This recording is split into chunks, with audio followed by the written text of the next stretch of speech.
GK and current affairs. Stock GK and current affairs. Every Saturday. కానీ క్లాస్ వచ్చినంటే ఆ రోజు అది అనుకుని గుర్తుంచుకోండి. Every Saturday current affairs or GK static GK. మీకు కరెంట్ అఫైర్స్ సిలబస్ రాయించినాయి కదా, ఒకసారి స్టాక్ జీకే సిలబస్ కూడా రాసుకోండి. ఈసారి సాటర్డే నోట్ చేసుకోండి, separate notes.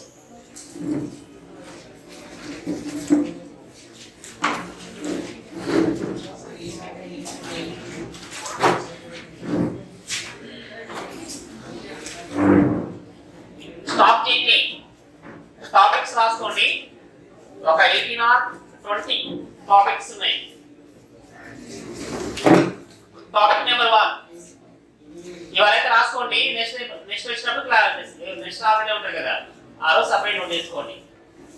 Current affairs weekly round up కానీ, మంత్లీ కరెంట్ అఫైర్స్ కానీ, important current affairs and stock GK topics ఉంటాయి కదా, నేను చెప్తాను మీకు topics. Topic number 1 sports. I current affairs topics, you stock GK topics, sports, awards, sports first topic, second topic awards, third topic international అంతర్జాతీయ సరిహద్దులు, అంతర్జాతీయ సరిహద్దులు. నెక్స్ట్ టాపిక్ భౌగోళిక నామాలు, జాగ్రఫికల్ నేమ్స్.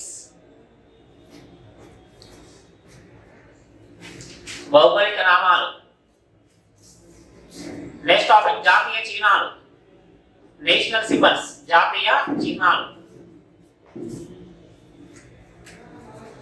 నెక్స్ట్ టాపిక్ భారతీయ సాంప్రదాయ నృత్యాలు, జాతీయ చిహ్నాలు.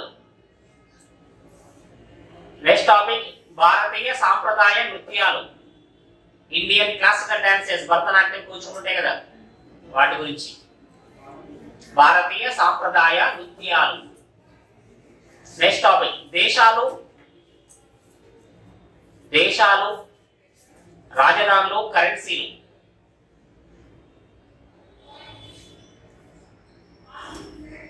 నెక్స్ట్ టాపిక్ దేశాలు, పార్లమెంట్ పేర్లు, దేశాలు, పార్లమెంటు పేర్లు.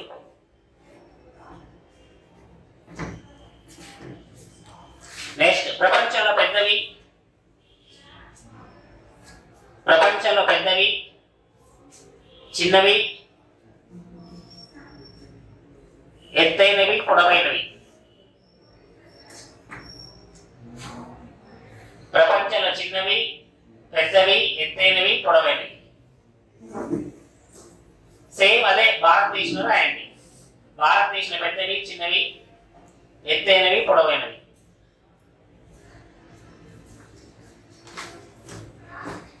చిన్నగా కెమెరా ఉంది. నెక్స్ట్ భారతదేశంలో ప్రప్రథమాలు. భారతదేశంలో ప్రప్రథమాలు మొదటి వ్యక్తులు అన్నట్టు. భారతదేశంలో ప్రప్రథమాలు first prime minister, first Lok Sabha speaker, first supreme court chief justice ఉంటాయి కదా. అలాగే ప్రపంచంలో ప్రప్రథమాలు, ప్రపంచంలో ప్రప్రథమాలు. Next ఖండాలు, continents, ఖండాలు. నెక్స్ట్ సమాచార రంగం, సమాచార రంగం, ఇన్ఫర్మేషన్ టెక్నాలజీ. ప్రముఖ వ్యక్తులు. నెక్స్ట్ టాపిక్ ప్రముఖ వ్యక్తులు, నినాదాలు.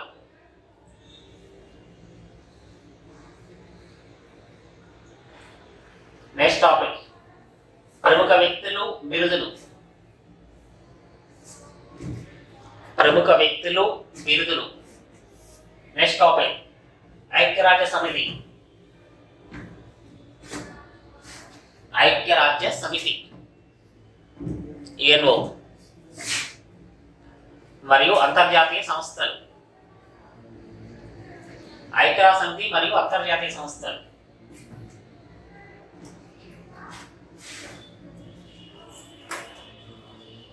నెక్స్ట్ టాపిక్ కమిటీలు కమిషన్లు.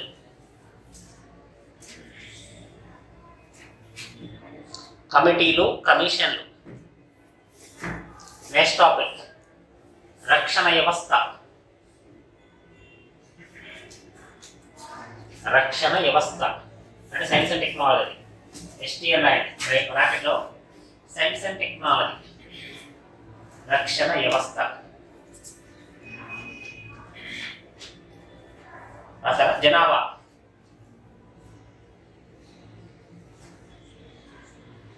జనాభా ఎన్ని వచ్చినాయి? 21. నెక్స్ట్ గ్రంథాలు రచయితలు. Books and authors. గ్రంథాలు రచయితలు. Next topic important dates. Dates and celebrations ఉంటాయి కదా, అవి ఏ డేట్లు ఏం జరుపుకుంటారు? ఇంపార్టెంట్ డేట్స్, ముఖ్యమైన తేదీలు. నెక్స్ట్ ప్రముఖ వ్యక్తులు సమాధుల పేర్లు. ప్రముఖ వ్యక్తులు సమాధుల పేర్లు. Next abbreviations. విస్తరించండి అని ఉంటాయి కదా, అవి అబ్రివేషన్స్ అని రాయండి. ఓకే, అవి స్టాక్ జీకే టాపిక్స్. నాకు తెలిసి మీ ఫ్రెండ్స్ ఎక్కడైనా కోచింగ్ ఇట్లా తీసుకుంటే వలన వాళ్ళు అడగండి, ఎక్కడ తెలంగాణలో జీకే టాపిక్ చెప్తలేరు, అది ఎవరు చెప్తలేరు. ఎందుకంటే ఎవరు చెప్పడం లేరు. ఉట్టి పరిజ్ఞానం ఉంటే చెప్పరాదు కదా. అది కరెంట్ అఫైర్ చెప్తున్నారు, జీకే చెప్తలేరు. ఎందుకంటే మధ్యలో రాలేక కొన్ని క్వశ్చన్ ఎగ్జామ్స్ లో అని నన్ను బంద్ చేశారు. అసలే మన పిల్లలు చెప్తామని నేను డిసైడ్ అయ్యాను, ఓన్లీ మన పిల్లలకి. కాబట్టి మీరు ఎక్కడైనా తెలుసుకోండి, స్టాక్ జీకే టాపిక్స్ ఎవరు చెప్తలేరు. ఎప్పుడైనా కరెంట్ అఫైర్ చేసి వస్తే చెప్తున్నారు కానీ సపరేట్ టాపిక్ చెప్తలేరు. చదువుకోండి అని చెప్తున్నారు కానీ నేను చెప్తామని డిసైడ్ అయ్యాను. అందులో నుంచి constable SI 15 to 20 current affairs క్వశ్చన్లు వస్తాయి కదా, అందులో దాదాపు 7 to 9 marks only stock GK క్వశ్చన్లు వస్తాయి. SI ఎగ్జామ్లో 10 to 12 వస్తాయి. RRB ఎగ్జామ్ మొత్తం అవి వస్తుంది. ఇప్పుడు NTPC ఎగ్జామ్ రాశారు కదా, అందుకని ఆ పరిజ్ఞానం తీసుకోండి. మనకు వీలైనప్పుడల్లా సాటర్డే అందులో టాపిక్స్ మళ్ళీ current affairs. Okay, topic number 1 sports. Topic name రాయండి.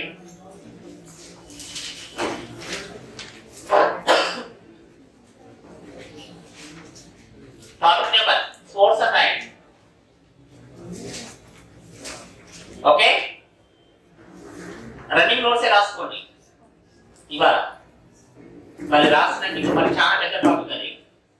మరి జాగ్రత్త చెప్పేటప్పుడు మన టైం పెట్టి చూద్దాం. Only 1 day current affairs GK, మిగతా రోజు జాగ్రత్త. ఓకేనా? వాళ్ళ జాగ్రత్త మనకు తొందర అయిపోయింది అనుకోండి, అప్పుడు మళ్ళీ ఈ టాపిక్ చెప్తాను. ఇంకా మనకు సబ్జెక్ట్ నెంబర్ ఫస్ట్ అయిపోవాలి కదా. కరెంట్ అఫైర్స్ యాడ్ అవుతూనే ఉంటాయి. ఎంత లేట్ అవుతుంది అంత మంచి మనకి. ఎగ్జామ్ లేట్ అవుతా ఉంటే యాడ్ అవుతుంది. వీక్లీ జరిగిన కూడా చెప్తా. ఓకే, ఇప్పుడైతే టాపిక్ వినండి. Stock GK and current affairs add అవుతాయి ఇక్కడ. స్పోర్ట్స్ టాపిక్ నీటికి ఇంట్రెస్టింగ్ వినండి. క్లాస్ చెప్పేటప్పుడు ఇంపార్టెంట్ పాయింట్స్ వచ్చినప్పుడు నోట్స్ రాసుకోండి. ఓకే, స్పోర్ట్స్ అనగానే మనం ఏమనుకుంటాం? ఎక్కువ మంది తెలిసింది దాదాపు క్రికెట్, ఫుట్బాల్, టెన్నిస్ ఇవన్నీ. ఒకసారి previous exam 2008 SI exam paper 3 అంటే చదివేటప్పుడు ఉంటే ఈ పేపర్ లో ఒక్క స్పోర్ట్స్ కు సంబంధించిన 11 క్వశ్చన్లు వచ్చినాయి. ఒక్క స్పోర్ట్స్ టాపిక్ ఓన్లీ. కావాలంటే నేను చెప్తే మీకు కావాలంటే పేపర్ తీసి చూడండి, అందులో క్రికెట్ సంబంధించిన క్వశ్చన్ 5 వచ్చినాయి. 11 క్వశ్చన్లు ఒకటే ఎగ్జామ్ వచ్చినాయంటే 11 స్టెప్స్ ఎక్కినట్టే కదా. 2007 SI ఎగ్జామ్ 8 క్వశ్చన్స్ వచ్చినాయి, ఓన్లీ స్పోర్ట్సే. అక్కడ 8 వచ్చినాయి, ఇక్కడ 11 వచ్చినాయి. అంటే మనం 11 వచ్చినా 11 వస్తే నేను చెప్తలేను. మినిమం 2, మాక్సిమం 6 మార్క్స్ అని వేసుకోండి. తక్కువే చెప్పుకోవాలి, ఎక్కువ వచ్చినట్టుగా ప్లాన్ చేసుకోవాలి. మనం ఎక్కువ వచ్చి మనం తక్కువ వచ్చినట్టు కాకుండా. అర్థమైందా? అంటే ఇక్కడ 11 క్వశ్చన్స్ వచ్చినాయంటే మరి ఎలా చదవాలి? 11 స్టెప్స్ ఎక్కాలంటే స్పోర్ట్స్ అంటే ఏంటి? మన ఎనీ కాంపిటేటివ్ ఎగ్జామ్ ఓకేనా, ఒక స్పోర్ట్స్ చదివేటప్పుడు ఏం చదవాలంటే చాలా మంది తెలియదు. అంటే మామూలుగా మనం చదువుకుంటే వెళ్ళిపోతే స్పోర్ట్స్ అనగానే దానికి ఒక 8 పార్ట్స్ ఉంటాయి అన్నట్టు. అంటే స్పోర్ట్స్ చదవాలంటే 8 భాగాల పైన పూర్తి పరిజ్ఞానం మనకు వచ్చినప్పుడే ఈ క్వశ్చన్ చేయగలుగుతాం. మీరు పేపర్ నుంచి చూడండి, దొరుకుతుంది అందులో. ఓకే, అందులో ఏం చదవాలి అంటే ఫస్ట్ ఆఫ్ ఆల్ మనం తెలుసుకోవాల్సింది ఆ 8 టాపిక్స్ ఏంటి తెలుసుకోవాలి. అంటే 8 పార్ట్స్ ఉంటాయి. స్పోర్ట్స్ అనగలిగితే స్పోర్ట్స్ అంతా కాకుండా దేనికి అదే. ఫస్ట్ పార్ట్ లో ఒలింపిక్స్ గురించి చదవాలి. ఓకే, ఫర్ ఎగ్జాంపుల్ 2020లో ఎక్కడ జరగాల్సి ఉంటే టోక్యోలో, అంటే కరోనా ఎఫెక్ట్ తోటి బ్యాన్ అయినాయి. నెక్స్ట్ ఇయర్ జరుగుతాయి, అంటే ఈ ఇయర్ జరుగుతాయి. 2024 ఎక్కడ జరుగుతాయి? 2024, 2028 అంటే ఇక్కడ 2020 అయిపోయింది, 24, 28 కూడా ఫిక్స్ అయింది. అంటే ఎప్పుడో జరిగేవి ముందే ప్లాన్ చేస్తున్నారు, అంతే కదా. 2024 ప్యారిస్, 2028 లాస్ ఏంజల్స్ అమెరికాలో జరుగుతాయి, అంతే కదా. ఇప్పుడు ఒలింపిక్స్ అనేటప్పుడు మనం స్టాక్ జీకే నుంచి క్వశ్చన్ అడగచ్చు, కరెంట్ అఫైర్స్ నుంచి కూడా క్వశ్చన్ అడగచ్చు. అప్పటికి మనం ఏం చేస్తున్నామంటే ఇవాళ టుడే మనకు కరెంట్ అఫైర్స్ ప్రిపేర్ అవుతున్నాం, జీకేసీ ప్రిపేర్ అవుతున్నాం. ఇవాటి వరకు దీనికి సంబంధించిన అప్ టు డేట్ కవర్ చేసుకొని జీకే చదవాలి. మీరు చెప్పేది అర్థమైందిగా. ఇవాళ వరకు ఏమైనా ఒలింపిక్స్ సంబంధించిన ఇంపార్టెన్స్ ఉంటే ఇవాళ వరకు కరెంట్ అఫైర్స్ యాడ్ చేస్తూ జీకే చదవాలి. రేపు ఎగ్జామ్లు ఏమని అడుగుతారంటే ఫస్ట్ ఒలింపిక్ క్రీడలు అంటే మోటార్ ఒలింపిక్స్ అంటాం. ఆధునిక ఒలింపిక్ క్రీడలు ఎప్పుడు ఎక్కడ జరిగాయని అడిగినట్టుకోండి. అంటే ఇప్పుడు ఒలింపిక్స్ అనేవి ముందు జరుగుతున్నాయి కాబట్టి ఎగ్జామినర్ ప్రిపేర్ చేసినప్పుడు ఏమనుకుంటాడు, ఒలింపిక్ మీద క్వశ్చన్ అడగాలనుకుంటాడా లేదా? ఒక పెద్ద ఈవెంట్ జరుగుతున్నప్పుడు దానికి సంబంధించి ఏ క్వశ్చన్ అడగవచ్చు. ఇక్కడ మీకు ఆల్రెడీ చెప్పిన జీకే కరెంట్ అఫైర్స్ లో సిలబస్ ఉండదు.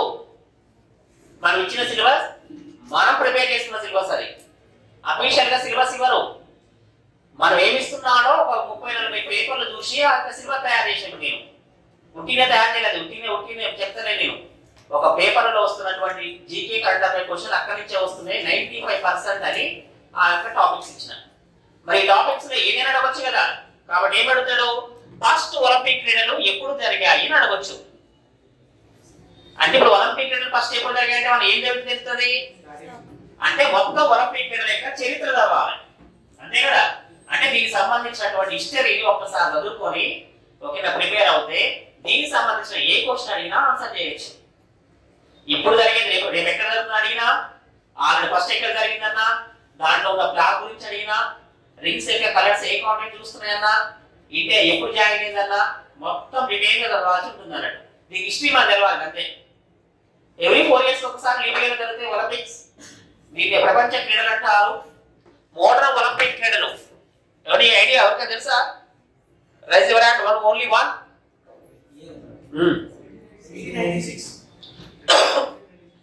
1896 ఏప్రిల్ 6న ఫస్ట్ ఒలింపిక్ క్రీడలు గ్రీక్ దేశ రాజధాని ఎథెన్స్ లో స్టార్ట్ అయ్యాయి.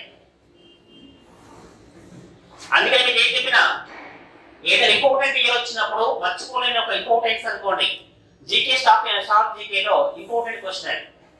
అలాంటి వచ్చినప్పుడు ఏం చేయాలి, ఇయర్స్ కి అదర్ ఇంపార్టెంట్ ఇయర్స్ ఏమైనా లింక్ అప్ ఉన్నాయా గుర్తుంచుకోవాలి. ఎనీవన్ అంటే 1896 లో ఒలింపిక్ లో జరిగినప్పుడు ఇంకేమైనా ఇంపార్టెన్స్ ఉందా అంటే ఇక్కడ అదర్ ఇంపార్టెంట్ జాతీయ గేయం వందే మాత్రాన్ని తొలిసారిగా కోల్కతాలో 1986 లోనే పాడారు. సారీ 1896 లోనే పాడారు. ఓకేనా. జాతీయ గేయం వందే మాత్రాన్ని తొలిసారిగా ఎప్పుడు పాడారు? 1896. అదే సంవత్సరం ప్రపంచం ఏ క్రీడలు స్టార్ట్ అయినాయి? ఒలింపిక్స్ అని గుర్తుంచుకోవచ్చు. రెండు గుర్తుంటాయి. సేమ్ అదే ఇయర్ లో ఇంకేమైనా జరిగాయా అంటే 1896 అదర్ ఇంపార్టెంట్ భారతదేశంలో ప్రముఖ జైలు అండమాన్ జైలుని నిర్మించారు. కాలాపని సెల్యులార్ జైల్ ప్రస్తుతం మ్యూజియం గా ఉన్నది అండమాన్ నికోబార్ దీవుల్లో. అదే సంవత్సరంలో స్థాపించారు. సేమ్ అదే ఇయర్ లో భారత ప్రధానమంత్రుల్లో ఒకే ఒక్క ప్రధానమంత్రి మొరార్జీ దేశాయ్. లీప్ ఇయర్ లో జన్మించిన ఒకే ఒక్క ప్రధానమంత్రి ఆయన. లీప్ ఇయర్ లో బర్త్డే జరుపుకునే ఒకే ఒక్క ప్రధానమంత్రి మొరార్జీ దేశాయ్. 1896 ఫిబ్రవరి 29న జన్మించాడు గుజరాత్ లో. అంటే ఇప్పుడు 4 క్వశ్చన్లు కావాలి. అందులో ఏ క్వశ్చన్ వచ్చినా మనకి మార్క్ వస్తుంది కదా, మళ్ళీ ఇయర్ మర్చిపో. అట్లా రిలేషన్స్ గుర్తుంచుకొని ఒక నాలెడ్జ్ ఇంప్రూవ్ చేసుకునే ప్రయత్నం చేయాలి. అర్థమైందా? ఇప్పుడు ఇప్పుడు దీనికి సంబంధించిన చరిత్ర చెప్తాం మీకు. ఇక ప్రాచీన కాలంలో ఎప్పుడు స్టార్ట్ అయింది, ఎప్పుడు రద్దు అయినాయి, మళ్ళీ ఎప్పుడు స్టార్ట్ అయినాయి, ఎన్నిసార్లు జరిగినాయి, ఎక్కువసార్లు నిర్వహించిన దేశం ఏంటిది, ఎక్కువసార్లు నిర్వహించిన ఖండం ఏంటిది, ఆసియా ఖండం ఎన్నిసార్లు జరిగినాయి, ఇండియా ఎప్పుడు పార్టిసిపేషన్ చేసింది, ఇండియా వ్యక్తిగత పథకాలు తెచ్చిన వాళ్ళు ఎవరు, మొత్తం చరిత్ర ఇది చెప్పాలంటే పుట్టు పూర్వోత్తరా చెప్తాను. ఇక మీరు ఎక్కడికి పోయినా సివిల్ సర్వీస్ అయినా కూడా ఒలింపిక్ మీద వచ్చినాక అక్కడి నుంచి వెళ్తారు. అర్థమైనా పుట్టు పూర్వోత్తరా చెప్తారు, స్టార్టింగ్ నుంచి ఎండింగ్ వరకు ఇప్పుడు మొత్తం. ఓకే, అట్లా చదవాలి. సెకండ్ వన్ ఇది అయిపోయినాక టాపిక్ నెంబర్ 2 అంటే పార్ట్ నెంబర్ 2 అన్నట్టు. ఇక్కడ ఏం చదవాలి, దేశాలు జాతీయ క్రీడలు చదవాలి. ఏం చదవాలి, దేశాలు జాతీయ క్రీడలు. ఏ దేశానికి ఏంటి జాతీయ క్రీడలు? చాలాసార్లు SI exam, constable exam, group 2 వచ్చినాయి. ఒక దేశానికి ఒక జాతీయ క్రీడ ఉంది, అది ఏ దేశానికి లేదనుకోండి ఇక అది ఇంపార్టెంట్ అని అర్థం. అలాంటి ఒక 25 ఇంపార్టెంట్ కంట్రీస్ ఉన్నాయి. ఒక దేశ జాతీయ క్రీడ ఉంటే ఏ దేశానికి లేదనుకోండి అది ఇంపార్టెంట్. అది యాక్చువల్ ఇండియా జాతీయ క్రీడ లేదు, మీకు తెలుసలేదు. అఫీషియల్ మన జాతీయ క్రీడ లేదు, కాబట్టి అన్అఫీషియల్ చెప్పుకుంటాం ఆర్టీఐ. ఇప్పటిదాకా జాతీయ క్రీడ అనౌన్స్ చేయలేదు సెంట్రల్ గవర్నమెంట్. అలా కొన్ని దేశాలు మాత్రం అఫీషియల్ గా ఉన్నాయి. రష్యాకు చేస్తున్నది, టేబుల్ టెన్నిస్ చైనాకు ఉన్నది, అమెరికాకు బేస్బాల్ ఉన్నది, తెలుసు కదా. అలాంటివి మీకు చెప్తాను. ఇక్కడ ఎక్కువ దేశాలకు కూడా నాకు అవసరం లేదు, ఒక దేశానికి ఉంటే దేనికి లేదు ఆ ఎగ్జామ్ పాయింట్ అప్పుడు అడుగుతాడు. ఇది సెకండ్ పార్ట్ కదా. Third important stadia. చాలా సార్లు ఇక్కడ 2 క్వశ్చన్లు వచ్చినాయి స్టేడియాల పైన. Today up to date current affairs 2021 February. ఓకేనా, ఇవాళ డేట్ ఎంత 6th. అంటే నిన్న మ్యాచ్ స్టార్ట్ అయింది, ఇండియా వర్సెస్ ఇంగ్లాండ్. తర్వాత test match, India versus England test match. First time వేదికగా ఉంది వరల్డ్ లో biggest cricket stadium Motera stadium Ahmedabad. 1,10,000 మంది కూర్చొని చూడడానికి అవకాశం ఉన్న ప్రపంచ అతిపెద్ద క్రికెట్ స్టేడియంలో ఫస్ట్ ఇంటర్నేషనల్ క్రికెట్ మ్యాచ్ జరుగుతున్నది ఇండియా వర్సెస్ ఇంగ్లాండ్ దేశాల మధ్య. అంటే దానికి సంబంధించి జరుగుతుంది కాబట్టి ఎగ్జామ్ లో మైండ్ ఆలోచిస్తున్నా లేదా, అందుకే నేను చెప్తున్నా.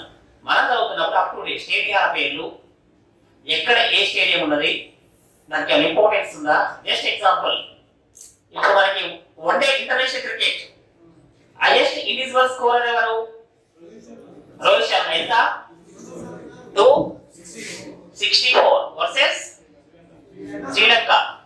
ఏ stadium, Eden garden Kolkata.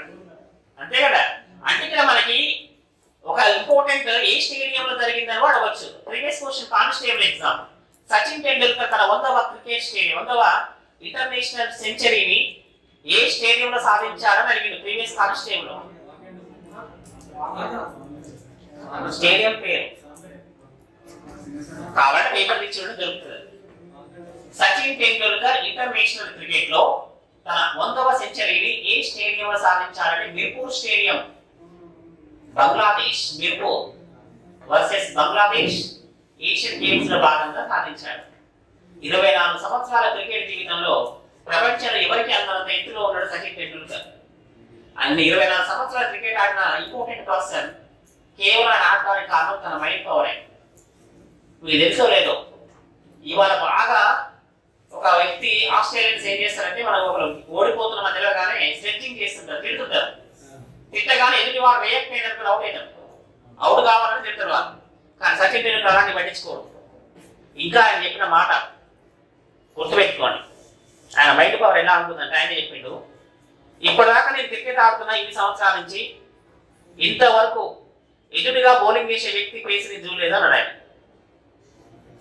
ఎదుటిగా bowling చేసే వ్యక్తి ఫేస్ని చూడలేదట ఆయన ఇంతవరకు. కరెక్ట్ గా ఆయన చెప్పింది నేను చెప్తున్నా.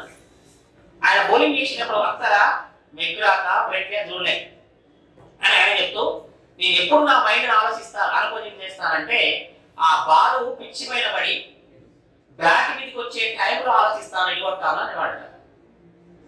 వితిన్ సెకండ్స్ అంతేగా మైండ్ ఆ యొక్క బాల్ కింద పడి బ్యాట్ మీదకి వస్తుందండి, వితిన్ సెకండ్స్ లో ఆ సెకండ్స్ లో బాల్ ఇవ్వటాను నిర్ణయించుకుంటాడు. అందుకే రికీ పాంటింగ్ ఆస్ట్రేలియన్ కెప్టెన్ ఆయన ఒక ఇంటర్వ్యూలో చెప్పిండు, ప్రపంచంలో ఎంతమంది ఫీల్డింగ్ పెట్టే కానీ సచిన్ టెండూల్కర్ ఫీల్డింగ్ పెట్టలేను అన్నాడు. ఆయన సచిన్ కూడా గంగూలీ వేరే, సచిన్ కూడా చెప్పిండు ఆయన మాట. సచిన్ టెండూల్కర్ అక్కడ నిలబడి కొడుతుంటే ఏం కొడుతున్నా ఆయన నిలబడినప్పుడు గ్యారెంటీ తెలుస్తుంది. అందుకే 24 సంవత్సరాలు క్రికెట్ ఆడగలిగింది ఆయన. అందుకే ఇంపార్టెన్స్. సచిన్ టెండూల్కర్ తన 100వ సెంచరీని ఏ స్టేడియం సాధించాడు? మీర్పూర్ స్టేడియం, మీర్పూర్ బంగ్లాదేశ్ వర్సెస్ బంగ్లాదేశ్ అని గుర్తుంచుకోండి. స్టేడియం చపాక్ స్టేడియం కానీ, కినాల్ స్టేడియం కానీ ఎక్కడ ఉన్నాయి? గ్రీన్ పార్క్ స్టేడియం కానీ. దానికి ఇంపార్టెన్స్ ఉందా? చాలా సార్లు అడిగాడు, గుర్తుపెట్టుకోండి. నెక్స్ట్ 4th వన్, ఇంపార్టెంట్ క్రీడలు, క్రీడాకారుల సంఖ్య. ఇది కూడా అడిగిండు ఆ ఎగ్జామ్లో. ప్రతి పార్ట్ నుండి క్వశ్చన్ వచ్చింది అనుకోండి. ఇక 11 క్వశ్చన్స్ లో ఇప్పుడు మామూలుగా మనం ఒక క్వశ్చన్ అడుగుతాడు. వినండి, ఎగ్జాంపుల్ ఇంటర్నేషనల్ చెస్ గేమ్ జరుగుతుంది. చెస్ గేమ్ లో ఎంతమంది ఆడతారు? మనం ఇద్దరనే పెడతాం, తక్కువ అవుతుంది. ఒక్కడే ఆడతాం. చెస్ సపరేట్ ఆడుతుంటారా? అదే అంటే ఇక్కడ క్వశ్చన్ బట్టి మనం ఆన్సర్ పెట్టాలి. ప్రపంచవ్యాప్తంగా ఇంటర్నేషనల్ రూల్స్ అండ్ రెగ్యులేషన్ ప్రకారం 17 గేమ్స్ ఉన్నాయి, 17 క్రీడలు ఉన్నాయి, ఇంపార్టెంట్ క్రీడలు. అక్కడ క్వశ్చన్ ఏంటంటే ఇంటర్నేషనల్ రూల్స్ అండ్ రెగ్యులేషన్ ప్రకారం ఒక జట్టులో గ్రౌండ్ లో ఉండి ఆడేవాళ్ళు ఎంతమంది అని అర్థం. అక్కడ అంత డీటెయిల్ అడగడు. అక్కడ వాలీబాల్ లో ఎంతమంది పాల్గొంటారు అంటాడు, అంతే. అనగానే ఒక జట్టుకి ఎంతమంది అని అర్థం చేసుకోవాలి మనం. ఇప్పుడు చెస్ ఎంతమంది ఆడతారు జట్టులో? ఎంతమంది ఆన్సర్ కరెక్ట్? ఇద్దరు పెట్టేది. అందుకే చెప్తున్నాను, అర్థమైందా? ఇక్కడ స్టేడియంలో ఉండి ఆడేవాళ్ళు, గ్రౌండ్ లో దిగి ఆడేవాళ్ళు, ఎక్స్ట్రా ప్లేయర్స్ కౌంట్ చేయండి. మరి వాలీబాల్ ఎంతమంది ఆడతారు? 6. Baseball American national game 9. Cricket ఎంతమంది ఆడతారు? 11. Logical reasoning, mathematics, logical reasoning question అడుగుతారు. ఇందులో గ్రౌండ్ లో ఉండి ఒక మ్యాచ్ జరుగుతున్నప్పుడు, గ్రౌండ్ లో క్రికెట్ మ్యాచ్ జరుగుతున్నప్పుడు ఎంతమంది ఉంటారు? ఒకసారి లాజికల్ రీజనింగ్ క్వశ్చన్ అడిగాడు మ్యాథమెటిక్స్. గ్రౌండ్ లో మ్యాచ్ జరిగేటప్పుడు ఎంతమంది ఉంటారు? అది ఎంతమంది ఉంటారు? పక్క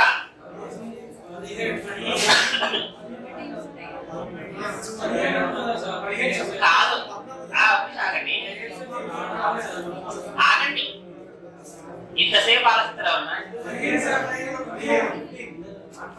11 members fielders, 2 members batsmen, 2 members umpires. 15 మంది ఉంటారు. అది ఒకసారి ఎగ్జామ్ వచ్చింది. అందరూ ఏమనిస్తుందంటే 11 మందో 13 మందో పెడతారు. ఎప్పుడైనా లెక్కించారు కదా, అది ప్లేయర్స్ అనగానే కదా ఎంత మంది ఉంటారని అడిగాడు. అలా ఓకేనా? ఇంటర్నేషనల్ క్రికెట్ ఎంతమంది అంపైర్స్ ఉంటారు? 4. ప్రపంచంలో అత్యంత తేలికైన బాల్ ఏంటి? ఏ క్రీడకు ఉపయోగిస్తారు? Weightless ball, table tennis, just 45 to 50 grams only. Weightest ball rugby and football ఉపయోగిస్తారు. అలాగే గ్రౌండ్ యొక్క కొలతలు కూడా ఒకసారి గ్రౌండ్ కొలతలు కూడా చదువుకోవాల్సి ఉంటుంది. అంటే అడగాలనుకుంటే ఏదో అడగచ్చు. అందుకే మనం అన్ని చదువుకుంటాం. పుట్టిన జాబ్ అంతా నెల 30,000 తీసుకుంటామా? ఏం కష్టపడకుండా. కష్టం ఎలా ఉండాలంటే ఇంత చదువు నేను ఎప్పుడు చదవలేదు అన్నట్టు కష్టపడితే జాబ్ వచ్చినప్పుడు డబ్బులు తీసుకున్నా దాని ఫలితం ఉంటుంది. చదవకుండా జాబ్ వచ్చిన దానికి విలువే ఉండదు కదా. ఆ చదువు ఎప్పటికైనా ఉపయోగపడుతుంది. క్రీడలు, క్రీడాకారుల సంఖ్య. మొత్తం 17 క్రీడల్లో ఎంతమంది పాల్గొంటారో గుర్తుంచుకోవాలి. ఇక్కడ మీకు ఇంపార్టెన్స్ చెప్తే ఎగ్జాంపుల్ పోలో ఉంది. ఏదైనా ఇంపార్టెన్స్ ఉంది అనుకోండి, దానికి సంబంధించి కూడా కొన్ని ఇంపార్టెంట్ చెప్తా. పోలో క్రీడ తెలుసా? ఎలా ఆడతారు? గుర్రం పైన లాంగ్ స్టిక్ ఉంటుంది, ఆడతారు. ఎంతమంది ఆడతారు? రూల్స్ అండ్ రెగ్యులేషన్ ప్రకారం చెప్పండి. తెలియదు. 4 మెంబర్స్ ఆడతారు పోలో క్రీడ. Indian history, one of the most important king, first Muslim king Qutubuddin Aibak. తెలుసు కదా? 1206 ఢిల్లీ సుల్తానా సామ్రాజ్యం ఇండియాలో ఫస్ట్ ముస్లిం సామ్రాజ్యం ఎస్టాబ్లిష్ అయింది. భారతదేశంలో స్థాపించబడిన తొలి ముస్లిం సామ్రాజ్యం ఢిల్లీ సుల్తాన్ సామ్రాజ్యం. స్థాపకుడు కుతుబుద్దీన్ ఐబక్ 1206. ఈ 1206 లో ఎస్టాబ్లిష్ అవ్వడానికి ప్రధాన కారకుడు మహమ్మద్ ఘోరీ. భారతదేశంలో ముస్లిం సామ్రాజ్య స్థాపనకు కారకుడు మహమ్మద్ గోరి స్థాపించిన వ్యక్తి కుతుబుద్దీన్ ఐబక్. ఆయన 1206 లో స్థాపించాక 1210 లో పాకిస్తాన్ లోని ప్రజెంట్ లాహోర్ లో ఒక గ్రౌండ్ లో పోలో గేమ్ ఆడుతున్నాడు ఎంటర్టైన్మెంట్ కోసం. ఆ గేమ్ ఆడుతూ దురదృష్టవశాత్తు గుర్రం నుంచి కింద పడి దెబ్బలు తగిలి ఇంజ్యూర్ అయి తర్వాత చనిపోయాడు. అదేనా అంటే ఒక గేమ్ మనం చదువుతున్నప్పుడు ఈ గేమ్ ఆడుతూ చనిపోయినటువంటి చక్రవర్తి ఎవరని కూడా అడగచ్చు అంటున్నా. అర్థమైందా? అలాగే హైదరాబాద్ సంస్థానాన్ని భారతదేశంలో విలీనం చేయడానికి ఆపరేషన్ పోలో అనే ఆపరేషన్ నిర్వహించింది సెంట్రల్ గవర్నమెంట్. తెలుసు కదా.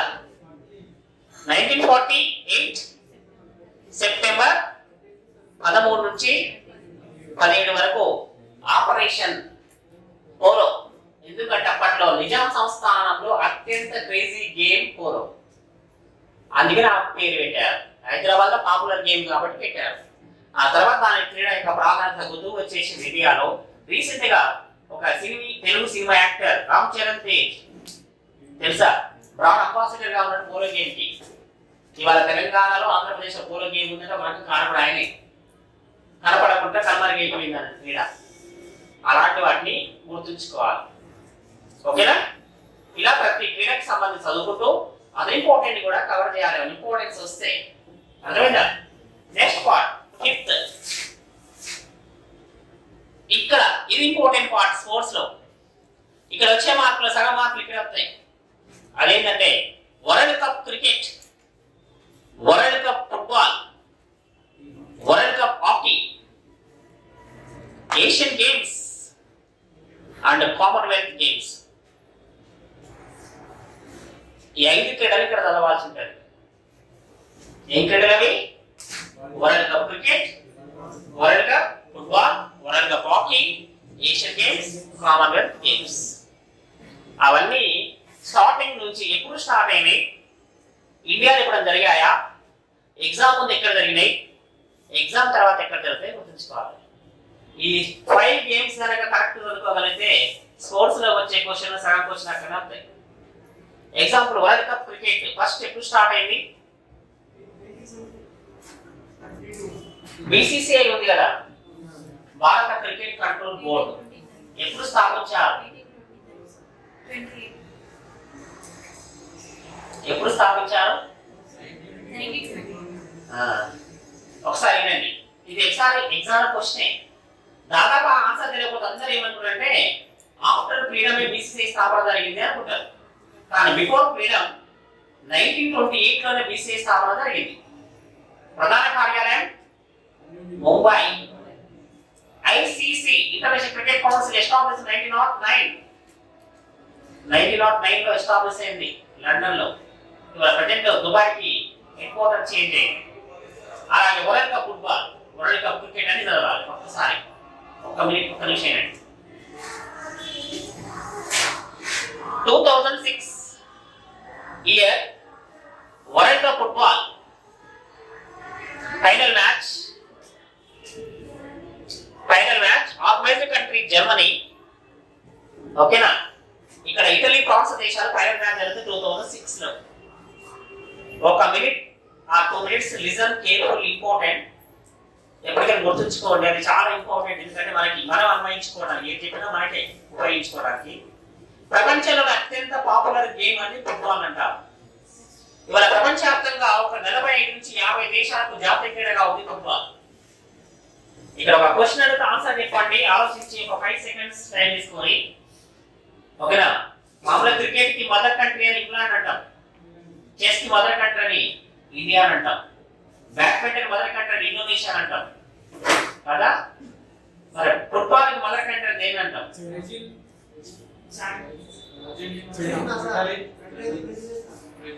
పక్క. రేపు ఎగ్జామ్ క్వశ్చన్ వస్తే ఇక్కడ తెలిసిన వాళ్ళు కొంతమంది, తెలియని వాళ్ళు కొంతమంది. ఎక్కువ మంది ఏం పెడతారు? బ్రెజిలే పెడతారా? ఎందుకు? వాళ్ళు ఎక్కువ ఆడతారు కాబట్టి.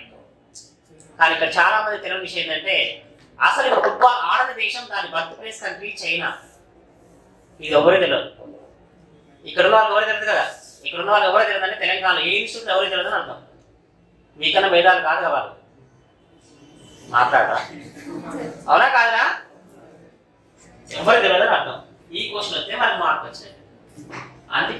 ఎవరు చేయలేని క్వశ్చన్ 5 6 మనం అయితే చేయాల్సింది. ఎవరు తెలియదు, మనకే తెలియాలి. అంతే మనకే తెలియాలి అనుకోవాలి, చదవాలి. అదే క్వశ్చన్ ఎవరు తెలియదు. చైనా ఎవరు అనుకుంటా అసలు ఫుట్బాల్ ఆడరు కదా అని. చాలా బర్త్ ప్లేస్ అదే. ఈ ఫుట్బాల్ మ్యాచ్ వినండి. వన్ ఇంపార్టెంట్ సర్వే ఒక 4 years బ్యాక్ ఒక సర్వే నిర్వహించింది వరల్డ్ లో. నిర్వహిస్తే టీవీల ద్వారా ప్రత్యక్ష ప్రసారంలో ఎక్కువ మంది చూస్తున్నటువంటి కార్యక్రమం ఇప్పటిదాకా రికార్డులో. అప్పుడు ఒక 4 years బ్యాక్ ఏమన్నదంటే world cup football final match మరి దాదాపు 230 కోట్ల మంది చూస్తారట final match. Second place Oscar award events మరి. Oscar award event presentation live లో చూసేది అది ఎక్కువ మంది ప్రపంచం. ఏంది అంతమంది చూడటానికంటే ప్రపంచమంతా ఉత్కంఠభరితంగా వీక్షించే ఒక ప్రపంచ కప్ ఫుట్బాల్ ఫైనల్ మ్యాచ్ గెలిస్తే ఆ దేశానికి ప్రైజ్ మనీ రూపాయిన 210 కోట్ల రూపాయలు వస్తాయి. ఇది ఎవరికి తెలియదు. 210 కోట్ల రూపాయల అక్షరాల ప్రైజ్ మనీ ఇస్తుంది ఫీఫా ఆ దేశానికి. నెంబర్ 1. నెంబర్ 2, గెలిచిన దేశానికి ప్రపంచంలో ఏ క్రీడకి ఉన్నటువంటి దాదాపు 6.5 kg ప్యూర్ గోల్డ్ కప్, అత్యంత ఒక శుద్ధమైన బంగారంతో తయారు చేయబడిన, ఇటలీ దేశంలో ప్రత్యేకంగా తయారు చేయబడిన 6.5 kg బంగారు కప్పు ఇస్తుంది. ఏ క్రీడలకి ఇవ్వదు. ఒక దేశం ఆర్థిక వ్యవస్థకైనా దాన్ని అనుకున్న బతుకొచ్చు 3 రోజులు. 6.5 kg శుద్ధమైన బంగారం ఇస్తుంది. 1. 2. 3, ఆ దేశం గెలిచినాక ఆ దేశంలో ఉన్నటువంటి క్రీడాకారులకి ఆ దేశం గిఫ్ట్ వోచర్ జస్ట్ ఎంజాయ్మెంట్ కోసం అని ఒక్కొక్కరికి 5 కోట్ల రూపాయల ప్రైజ్ మనీ ఇస్తుందని. ఓన్లీ ఎంజాయ్మెంట్ కోసం ఇస్తారు.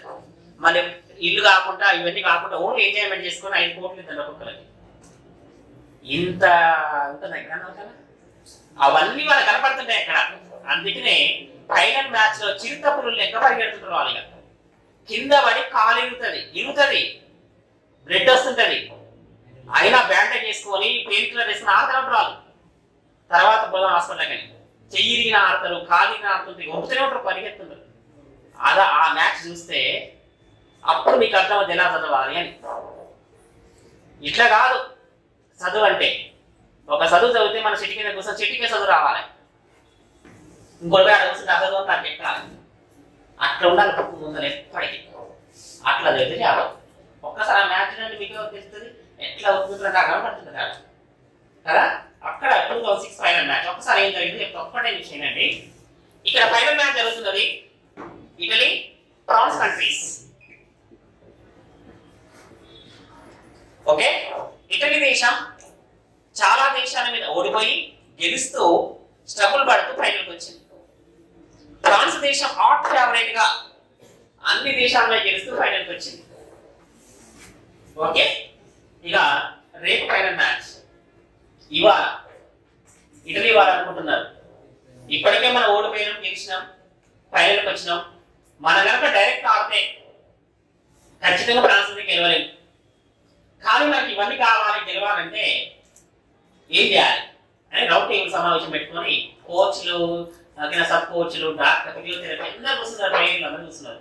మీకు తెలిసిన ఒపీనియన్ చెప్పండి అన్నారు. ఒక్కొక్కరు ఒక ఒపీనియన్ చెప్తున్నారు. అందులో ఒక ప్లేయర్ ఒక ఒపీనియన్ చెప్పండి. మనం ఎంత గట్టిగా అంటే ఎంత డైరెక్ట్ అయినా మనం గెలవలేదు. కానీ గెలవడానికి ఒక అవకాశం ఉంది, గెలవకుండా నేను చెప్తాను అన్నట్టు. ఓకే చెప్పండి, ఇక్కడ మనమనే కదా ఓన్లీ కదా చెప్పండి అంటే అందులో ఒక క్రీడాకారుని ఆడకుండా చేస్తే మనం గెలుస్తాం అన్నట్టు. ఆయన చెప్పిన ఒపీనియన్ అందులో ఒక క్రీడాకారుని ఆడకుండా చేస్తే మనం గెలుస్తాం అని అన్నాడు. అన్నాక ఆడకుండా మనం ఎలా చేస్తాం అని డౌట్ వచ్చింది అన్నది. ఆయన చెప్పిండు ఏమనంటే అతను ఎక్కడికి పోతే అక్కడ నిలబడదాం, అతను బాగా తప్పకుండా మనం ఆట ఆపేద్దాం, అతను ఆడకుండా చేద్దాం, టైం పోతుంటది, అక్కడ చూద్దాం అన్నాడు. మరి ఇది డైరెక్ట్ ఆట కదా అంటే ఈ డైరెక్ట్ ఆట అయినా పర్వాలేదు అలాగే ఆడదాం అని చెప్పి అక్కడ ప్లేయర్ చెప్తే కొంతమంది వద్దన్నా కొంతమంది ఓకే అయినా తర్వాత అంత పేరే మాత్రం లేదని ఒక ఆయన అన్నాడు. ఓకే ఇదే కంటిన్యూ చేద్దామని ప్లాన్ చేసుకున్నారు. స్టేడియంలో దిగారు. మొత్తం 11 మంది ప్లేయర్లు, ఒక గోల్ కీపర్. గోల్ కీపర్ అంటే అక్కడ ఉంటాడు కదా. ఈ 10 మంది క్రీడాకారులు ఫ్రాన్స్ దేశంలో ఒక మెయిన్ క్రీడాకారు అయినటువంటి జినేదాన్, భారతీయ మూలాలు ఉన్నటువంటి ఒక ప్రముఖ క్రీడాకారుడు, కెప్టెన్. దాదాపు ఒక 30 అడుగుల దూరం నుండి కూడా గోల్ కొట్టే కెపాసిటీ క్రీడాకారుడు ఆయన. ఆ క్రీడాకారుడే ఇప్పటిదాకా ఫైనల్కి రావడానికి కారణం. ఓకేనా? ఇక న్యూజిలాండ్ టెస్ట్ క్రికెట్ లో ఫస్ట్ ర్యాంక్ లో ఉండడానికి కారణం ఒక్కడే, విలియమ్సన్. ఒక్కడే ఆడతాడు. న్యూజిలాండ్ ఎవరు ఆడుతున్నారు? ఒక్కడే ఫస్ట్ ర్యాంక్, ఫస్ట్ ప్లేస్ కి వచ్చింది. ఊహించని విధంగా ఎక్కడైనా ఒక్కడే ఆడతాడు. ఒక్కడే, ఎవరు ఆడకుండా ఆయన ఏమన్నాడు, నేను ఉండగా అంటున్నాడు. అంతే చెప్తున్నా నేను. ఒక్కడానే దేశం అయితే గెలిచింది కదా, ఆయన అలాంటి వాడే. ఇక వీళ్ళు ఏం చేసి 10 మంది ఎక్కడ పోతే ఆయన అక్కడ పోయి ఆయన నిలబడి ఆడకుండా చెప్తున్నాడు. ఆడకుండా చెప్తున్నారు, టైం అవుతుంది. ఆయన కోపం అవుతుంది, కెప్టెన్ అయి ఉంది. ఇంకేం చేసి ఆడకుండా చేస్తూ చిన్నగా స్ట్రెచ్చింగ్ చేయడం సార్ ప్రారంభించారు. తిట్టడం, ప్రతి క్రీడాకారుపై తిట్టడం, ఆడకుండా చేయడం. ఈయన పట్టించుకోండి, కెప్టెన్ అయి ఉండి మన ఫైనల్ మ్యాచ్ మా దేశానికి కప్ అందించాలని చెప్పి ఇప్పటిదాకా మంచిగా గెలుచుకుంటూ వచ్చిన పోగొట్టుకోవద్దని ఓపిక పట్టుతా ఉన్నాడు. అందులో సగం మ్యాచ్ టైం అయిపోయింది. ఇలాగే చెప్తున్నారు వాళ్ళు. ఆ తిట్లు ఎంత తిట్టైనా రియాక్ట్ కావట్లేదు, రియాక్ట్ అవ్వాలని చెప్తున్నారు వాళ్ళు అని. ఆ తిట్లు మితిమీరే విధంగా తిట్టిదిగా ఉంటాయి కదా, తిట్టగానే కోపం వచ్చింది అంటే అప్పటికే ఊరకబెట్టి తిడుతున్న ఒక ఇంటి క్రీడాకారుని పోయి బలంగా తలతోటి కడుపులో గుద్దిరు. కోపంతో తట్టుకోలేక మ్యాచ్ వర్షమైంది ఆయన పాపం కొట్టగానే ఆడు కింద పడ్డాడు. ఇంగ్లాండ్ క్రికెట్ ఉండడం వచ్చి ఆ కింద పడ్డ క్రీడాకారులు లేవద్దు వాడు లేస్తలేడు. ఆయన ఏమన్నా ఫైనల్ మ్యాచ్ ఒక క్రీడాకారునికి ఇంత బలంగా అంటే పెద్ద పౌలు అంటాం కదా అని ఏం చూడకుండా రెడ్ కార్డు ఇచ్చేసిండు. మీకు తెలుసో లేదో, ఇంతవరకు ఫుట్బాల్ చరిత్రలో ఫైనల్ మ్యాచ్ రెడ్ కార్డు ఇవ్వలేదు.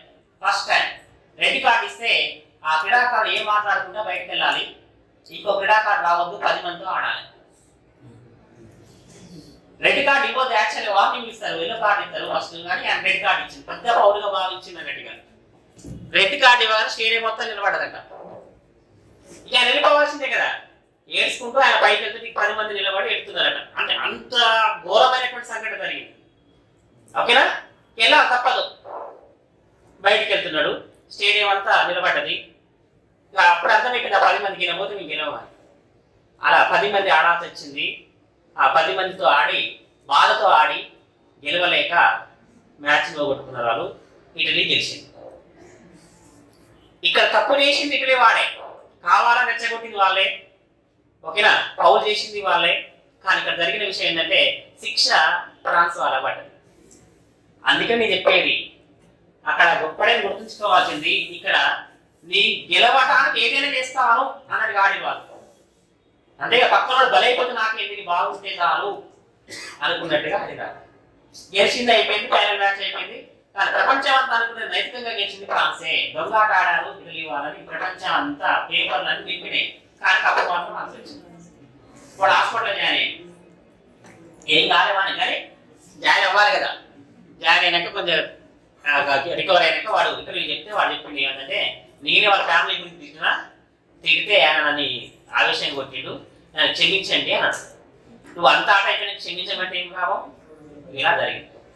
పక్కనోడు బలైపోయినా పర్వాలేదు, మనం గెలవాలి.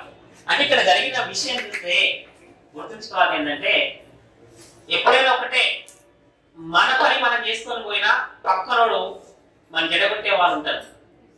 అందుకనే ఎక్కడ ఏ ప్రాబ్లం వస్తుందో తెలుసుకొని ఆ ప్రాబ్లం అడుగుతుంటే పక్క నుంచి వెళ్ళిపోయి చదువుకోవాలి. మనం ఆ ప్రాబ్లంలో పోవద్దు, పోతే మనం లాస్ అవుతాం అని తెలుసుకుంటే రాదు.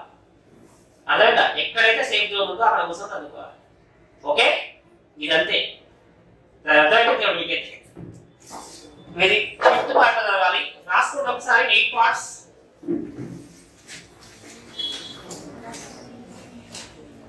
రాసారా? రాసుకోలే, రాసారు కదా. 6th పార్ట్ ఇంపార్టెంట్ క్రీడాకారుడు. పార్ట్ నెంబర్ 6 ఇంపార్టెంట్ క్రీడాకారుడు,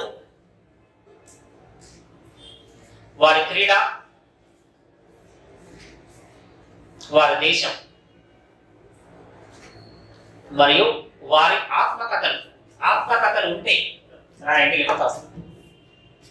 ఆటోబయోగ్రఫీస్ ఉంటాయి కదా, ఎవరి ఆత్మకథ వాళ్ళే బాధ్యులు, ఎవరి ఆత్మకథ వాళ్ళే రాసుకోవాలి కదా. నెక్స్ట్ 7th వన్ ముఖ్యమైన క్రీడలు. 7th వన్ ముఖ్యమైన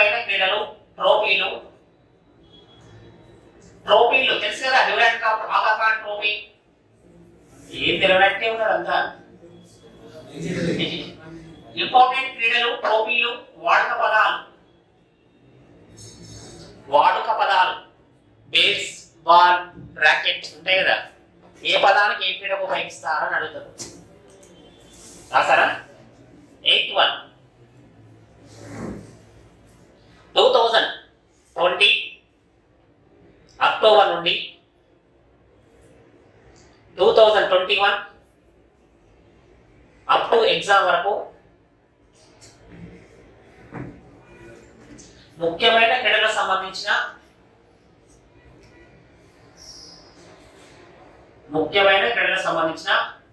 కరెంట్ ఈవెంట్స్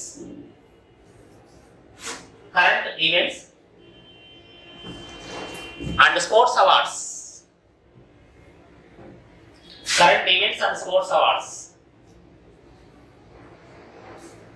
అవి 8 భాగాలు. ఇంకా మీరు చదవాలనుకుంటే కొన్ని గేమ్స్ యొక్క కొలతలు కూడా చదవండి. చెప్తాను కూడా.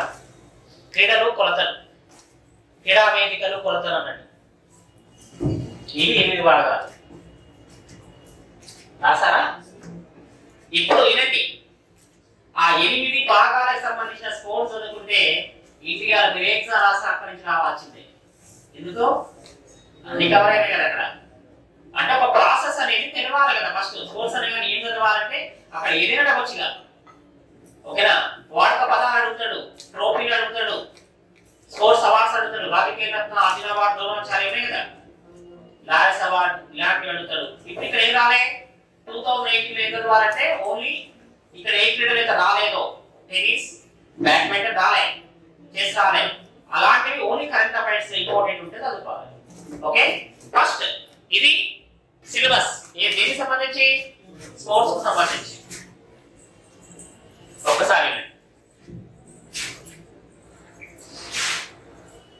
ఒకసారి రైతుని పెట్టండి. ముఖ్యమైన క్రీడా వేదికలు అని పెట్టండి.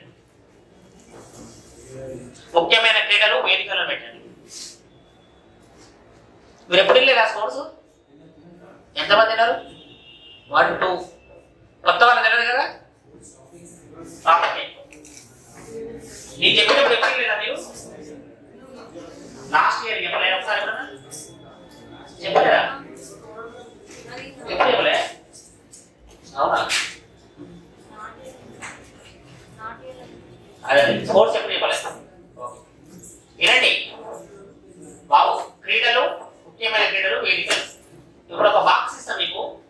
ఒక బాక్స్ ఒక పేపర్లో అదొక్కటి చదువుకోండి. ఒక క్వశ్చన్ రాకపోతే అన్నాడు. అంత గ్యారెంటీ చెప్పి తెలుసా? ప్రతిసారి అక్కడి నుంచి క్వశ్చన్ వస్తుంది. అదేంటంటే ఫస్ట్ 1 రాయండి Olympics. Second 1 world cup cricket. Third 1 world cup football, world cup hockey,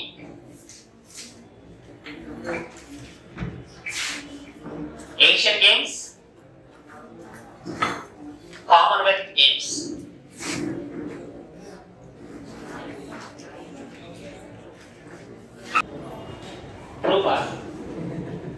okay, ఇప్పుడు స్పోర్ట్స్ లో ఫస్ట్ మీరు చదవాల్సింది క్వశ్చన్ వచ్చే important part. Any competitive exam 6 important events ఉన్నాయి, అంటే గేమ్స్. అందులో ఇక్కడ ప్రతి గేమ్ కి ఫస్ట్ ఎప్పుడు జరిగింది, ఓకే, రీసెంట్ గా అంటే ఎగ్జామ్ కి ముందు ఎక్కడ జరిగింది, ఓకే, నెక్స్ట్ ఎక్కడ జరుగుతాయో తెలుసుకోవాలి. 6 గేమ్స్ క్వశ్చన్ వచ్చినట్టే. ఏ క్రీడలైనా ఫస్ట్ ఎప్పుడు స్టార్ట్ అయినాయి, ఓకేనా, ఎగ్జామ్ కి ముందు నియరెస్ట్ దగ్గరలో ఎప్పుడు జరిగాయి, ఎగ్జామ్ తర్వాత ఎక్కడ జరుగుతాయి. ఈ 6 గేమ్స్ కనుక మీరు చదువుకొని ఉంటే ఏ ఎగ్జామ్కి వెళ్ళినా క్వశ్చన్ వచ్చే అవకాశం 99% ఉంటుంది. నేను చూస్తాను కదా చాలా పేపర్లో ఖచ్చితంగా ఇక్కడ నుంచి క్వశ్చన్ వస్తుంది. ఇక్కడ first Olympics 1896 Greek capital city Athens. ఓకేనా, ఫస్ట్ ఎక్కడ జరిగింది 1896 గ్రీక్ రాజధాని ఎథెన్స్. రీసెంట్ గా 2016 Brazil Rio de Janeiro.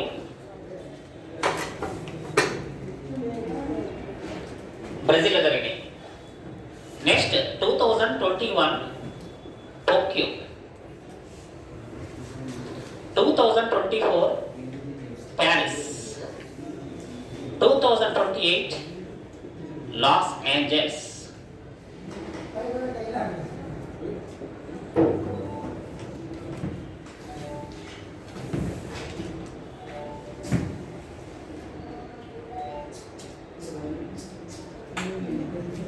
Paris France, Los Angeles America.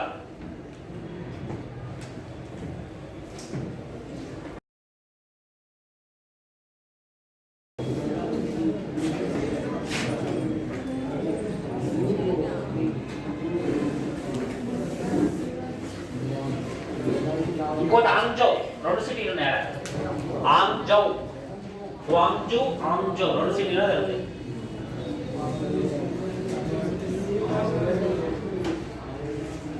ఆంగ్జౌ.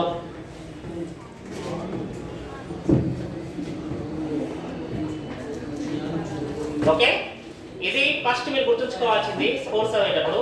First topic రాసుకోండి ఒలింపిక్స్. టాపిక్ నెంబర్ 1, 6, 8 ఉన్నాయి కదా, ఆ 8 లో ఫస్ట్ టాపిక్ ఒలింపిక్స్ అన్నాయి. Only Olympics questions. చాలు. Question number 1, Olympics. ఒలింపిక్ క్రీడలో వ్యక్తిగత బంగారు పతకం సాధించిన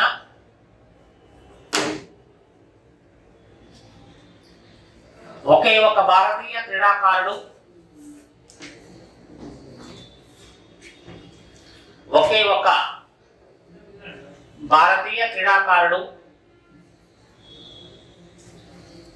అభినవ్ బింద్రా ఏ క్రీడలో పతకం సాధించాడు? ప్రీవియస్ క్వశ్చన్ అది. ఏ క్రీడలో పతకం సాధించాడు? Second question,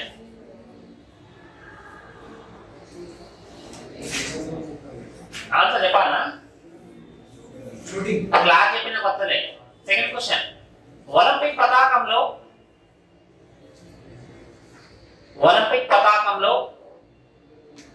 yellow colour ring ఏ ఖండాన్ని సూచిస్తుంది? ఎల్లో కలర్ రింగ్ ఏ ఖండాన్ని సూచిస్తుంది? నెక్స్ట్, ఒలింపిక్స్ లో చివరిసారిగా భారత హాకీ జట్టు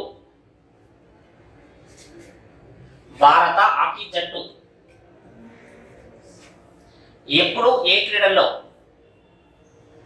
ఎక్కడ జరిగిన క్రీడలో చివరిసారిగా బంగారు పతకాన్ని గెలుచుకున్నది? ఎప్పుడు ఎక్కడ జరిగిన క్రీడలో చివరిసారిగా బంగారు పతకాన్ని.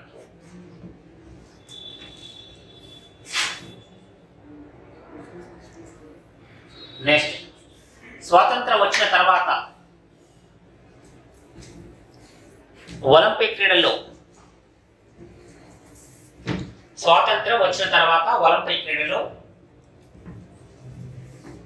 వ్యక్తిగత పతకం సాధించిన తొలి మహిళా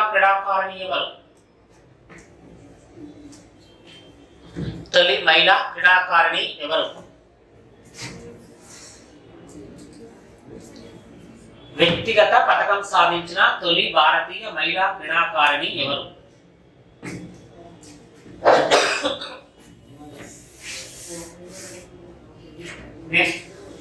ఆసియా ఖండంలో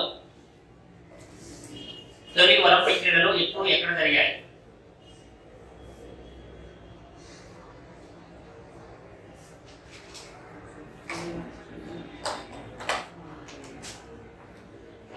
ఆసియా ఖండంలో తొలి ఒలింపిక్ క్రీడలు ఎప్పుడు ఎక్కడ జరిగాయి?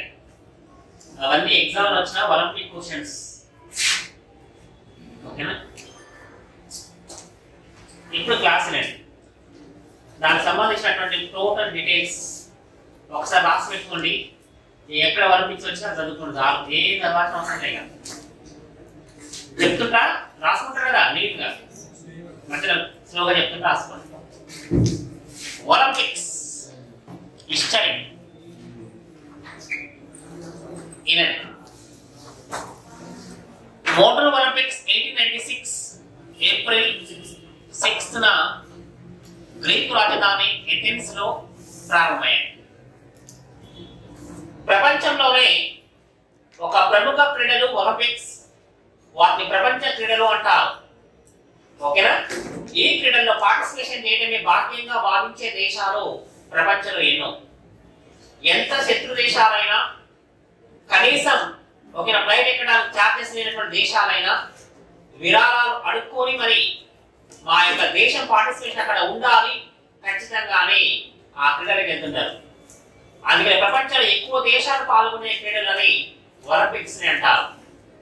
ఇవి మొదట స్టార్ట్ అయినప్పుడు కేవలం 13 దేశాలతో 245 మంది క్రీడాకారులతో మొదటిసారిగా క్రీడలు జరిగినాయి. అంటే ఫస్ట్ జరిగేటప్పుడు 13 దేశాలు 245 మంది క్రీడాకారులు పార్టిసిపేషన్ చేశారు. రీసెంట్ గా జరిగినటువంటి 2016 రియో డి జనీరో ఒలింపిక్ క్రీడల్లో 205 దేశాలు 10,800 మంది క్రీడాకారులు పార్టిసిపేషన్ చేయడం జరిగింది. అంటే ప్రపంచంలో 227 దేశాలు ఉన్నాయి. ఏదో కొన్ని చిన్న చిన్న దీవులు తప్ప ప్రపంచంలో 95% countries almost participation only Olympic games. ఏ క్రీడల్లో కూడా ఇన్ని దేశాలు పాల్గొన్నారు. అందుకే ప్రపంచ క్రీడలు అంటారు. అత్యంత శత్రు దేశాలైన నార్త్ కొరియా, సౌత్ కొరియా కూడా పక్క పక్క నిలబడతాయి. ఇక్కడ అమెరికా, చైనా, అమెరికా, రష్యా కానీ, ఇండియా, పాకిస్తాన్ కానీ పక్క పక్క నిలబడడానికి రెడీగా ఉంటారు ఆ క్రీడల కోసం. అలా పార్టిసిపేషన్ చేయడమే గొప్పగా భావించే క్రీడలు. ఓకేనా? ఈ క్రీడల కోసం రియో డి జనీరో బ్రెజిల్ 1,00,000 కోట్ల రూపాయలు ఖర్చు పెట్టింది. 95,000 కోట్లు ఖర్చు పెట్టింది. నియర్లీ 1,00,000 కోట్లు ఖర్చు పెట్టింది. ఇవాళ జపాన్ 1,15,000 కోట్లు ఖర్చు పెట్టి నిర్వహిస్తుంది ఆ క్రీడలు.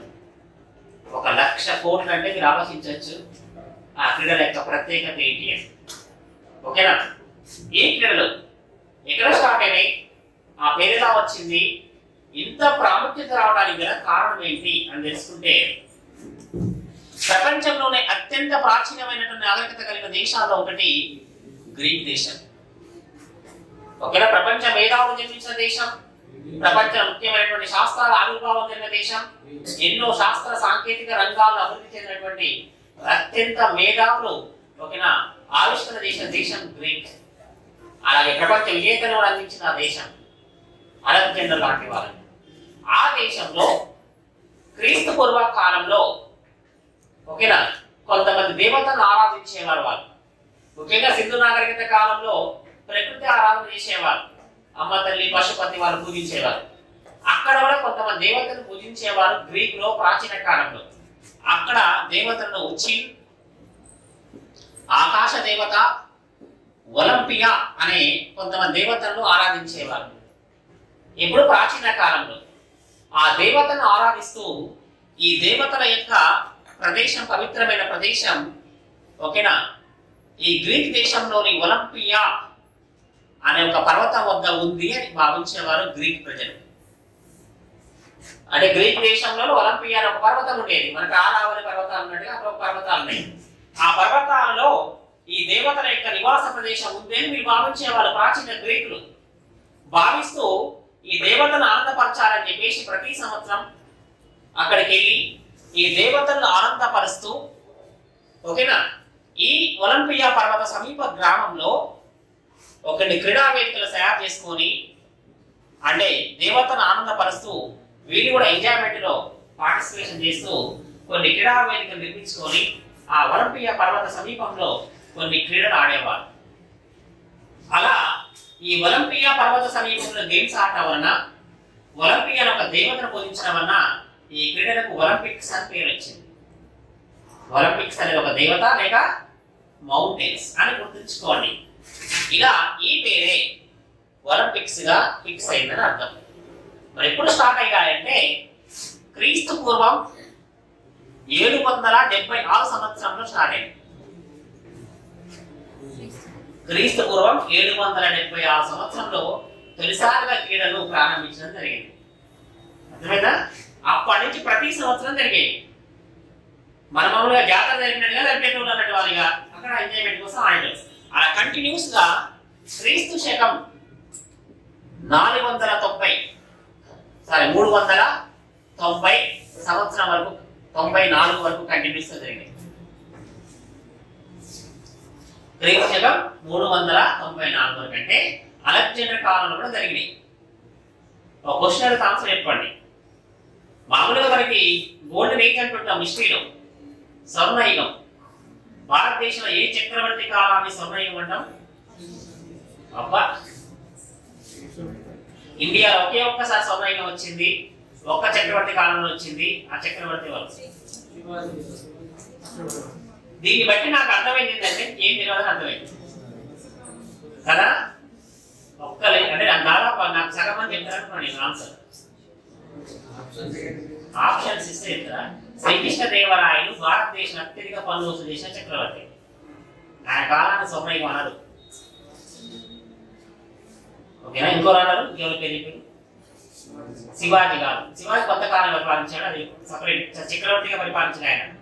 చక్రవర్తిగా కొన్ని సంవత్సరాలు పరిపాలించాడు. భారతదేశంలో గోల్డెన్ ఏజ్ స్వర్ణయుగాన్ని అందించిన ఒకే ఒక్క చక్రవర్తి రెండవ చంద్రగుప్తుడు, గుప్త చక్రవర్తి. ఇది తెలుసా మీరు అనుకున్నా? తెలియలేదు. 380 నుండి 411 వరకు రూలింగ్ చేశాడు ఆయన. 380 నుండి 411 అంటే జస్ట్ 30 ఇయర్స్ రూలింగ్ చేశాడు. స్వర్ణయుగం అంటే ఏంటి అంటే అక్కడ పరిపాలించబడుతున్నటువంటి చక్రవర్తి అక్కడ ఉన్న ప్రజలకు ఎలాంటి కష్టాలు లేకుండా సుఖవంతమైన జీవితాన్ని గడిపి అన్ని రంగాల్లో అత్యంత ఉన్నతమైనటువంటి ప్రగతి సాధించినటువంటి ఒక రాజ్యాన్ని గోల్డెన్ ఏజ్ అంటారు చరిత్రకారులు. ఎవరి కాలాన్ని అనలే కదా, యొక్క కాలాన్ని అన్నారు. శాస్త్ర సాంకేతిక రంగాలు ఒక ప్రజలకు ఆర్థికంగా ఎలాంటి ప్రాబ్లం లేకుండా. ఇంకా చెప్పాలంటే ఇల్లు ఉండాలి, ఇంట్లో వస్తువులు ఉండాలి, బంగారం వజ్రాలు అన్నీ ఉండాలి, ఇంటికి తలుపులు ఉండొద్దు. ఓకే, ఎగ్జాంపుల్ చెప్తున్నా. వాళ్ళకి అత్యంత ఊరికి పోవాల్సి వచ్చింది, తలుపులు లేవు. ఎట్లా ఉన్నాయన్నీ అక్కడ వదిలిపెట్టి మోసుకొని పోలేదు కదా, అక్కడ పెడతారు. రోడ్డు మీద పెట్టడానికి లోపల ఉన్న బంగారం కనపడాలి ఇంట్లో, కానీ తీసుకోవద్దు. అదే గోల్డెన్ ఏజ్. అర్థం కాలేదు ఎందుకు? ఎవరికి బంగారం అవసరం లేదని అర్థం. అంటే దొంగతనాలు లేనటువంటి రాజ్యాలు అలాంటి. ఇది ఇండియాలో. కానీ ప్రపంచంలో గోల్డెన్ ఏజ్ అందించిన మొదటి చక్రవర్తి ఎవరు? ఇండియాలో తెలియదు సార్, వరల్డ్ ఏజ్ తెలుసు సార్, తెలుసు కదా.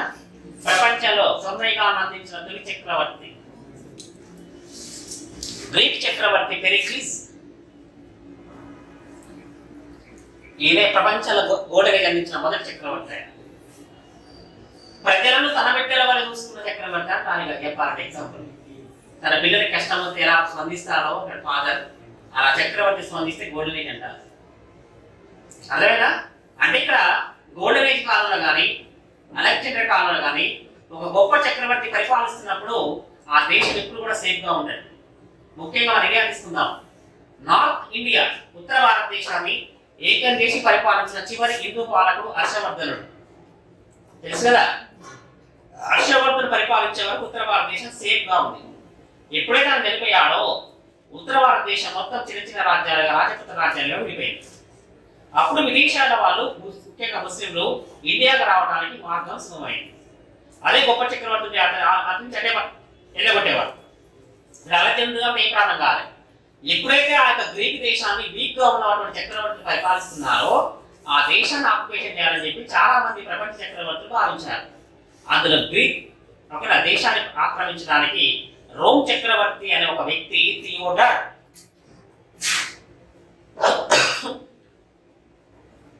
ఆయన 394 సంవత్సరంలో గ్రీక్ దేశం పైన దండయాత్ర చేసి గ్రీక్ దేశాన్ని ఆక్రమించారు. ఎవరు? థియోడర్. ఎందుకంటే వీక్గా ఉన్నగా కోల్పోయారు. ఆ దేశం హ్యాండర్లోకి వచ్చేసింది. ఈ రాజ్యాన్ని హ్యాండర్లోకి వచ్చినాక నా ఇష్టమే కదా, కాబట్టి ఆయన ఒక అనుమతి చేశాడు. ఆయన బాగా ఇష్టం లేనటువంటి ఓకేనా సంఘటన ఏంటంటే ఇలాంటి ఎంజాయ్మెంట్ చేస్తూ గేమ్స్ ఆడడానికి ఇష్టం లేదు. ప్రతి సంవత్సరం ఆడుతున్నారు కదా, ఇలాంటి గేమ్స్ ఆడద్దు నాకు ఇష్టం లేదని చెప్పేసి కోపంగా సైన్యాన్ని తీసుకుని పోయి ఒలింపియా పర్వతం దగ్గర వాళ్ళు తయారు చేసినటువంటి క్రీడా వేదికలు మొత్తం ధ్వంసం చేసేసింది, ఇక కూల్చి పడేసింది, ఆడొద్దని. అక్కడి నుంచి ఆదేశాలు జారీ చేశారు. ఇప్పటి నుంచి ఎవరైనా ఇలాంటి క్రీడలాడితే మరణదండన విధిస్తామో అన్నాడు. ఇక భయపడి ప్రాణాలు పోతాయి ఇక్కడ అని చెప్పి దేవుడిని ప్రే చేయడం మొదలు పెట్టారు, కానీ గేమ్స్ ఆడటం మాత్రం ముందుకు రాలేదు. అలా ఆ క్రీడలు క్లోజ్ అయ్యాయి. ప్రాచీన ఒలింపిక్ క్రీడలు 394 సంవత్సరంలో ఓకేనా గ్రీక్ చక్రవర్తి థియోడర్ అనే చక్రవర్తి ఆదేశాల మేరకు ఓకేనా పూర్తిగా ప్రాచీన ఒలింపిక్ క్రీడలు రద్దయిపోయాయి. ఇక అప్పటి నుండి ఎవరు ఆడలేదు, ఇక మర్చిపోయారు. అర్థమైనా? ఇక తర్వాత 1875 ఇయర్ వచ్చింది. 1921 ఇయర్ ఇండియాలో ఇంపార్టెన్స్ ఏంటి?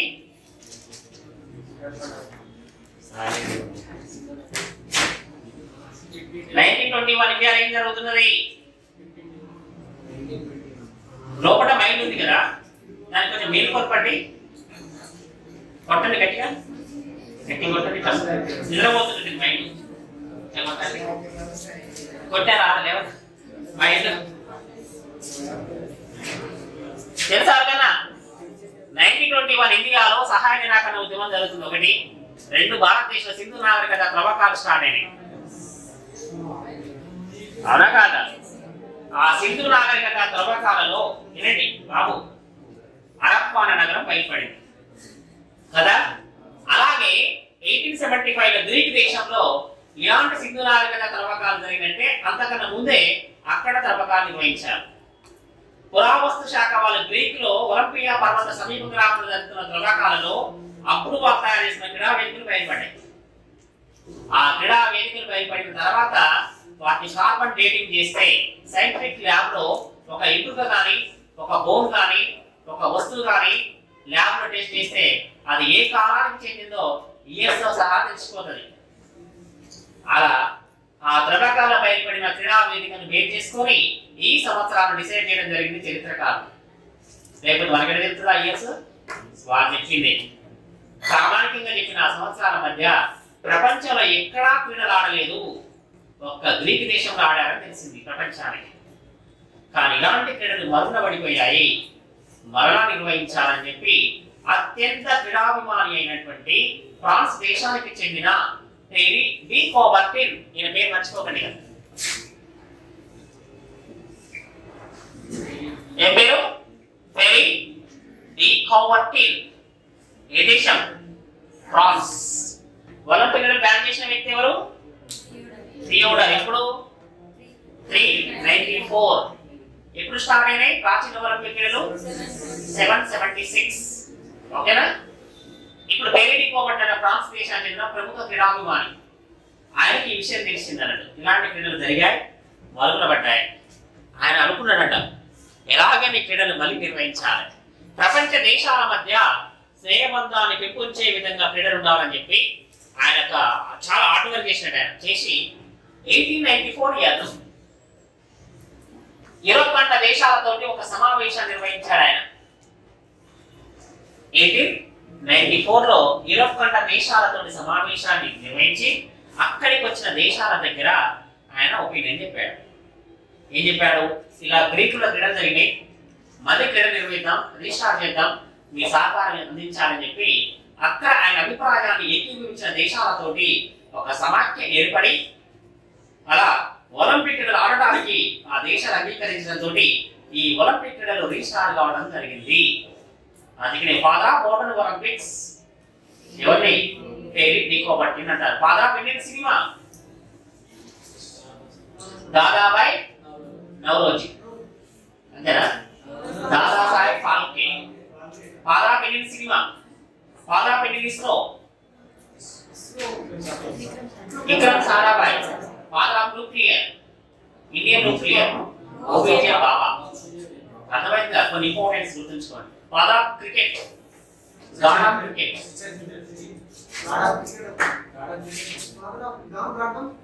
సన్ బ్రాడ్మన్ అంటారు.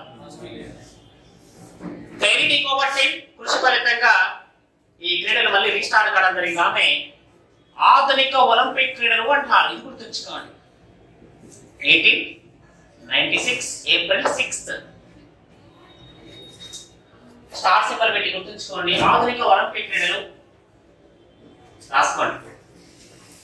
ఆధునిక ఒలింపిక్ క్రీడలు 1896 ఏప్రిల్ 6వ తారీఖున గ్రీక్ దేశ రాజధాని ఎథెన్స్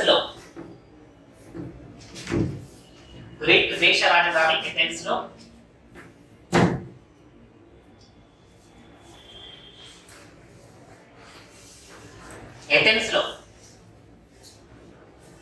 ప్రారంభమయ్యాయి. పాల్గొన్న దేశాలు 13.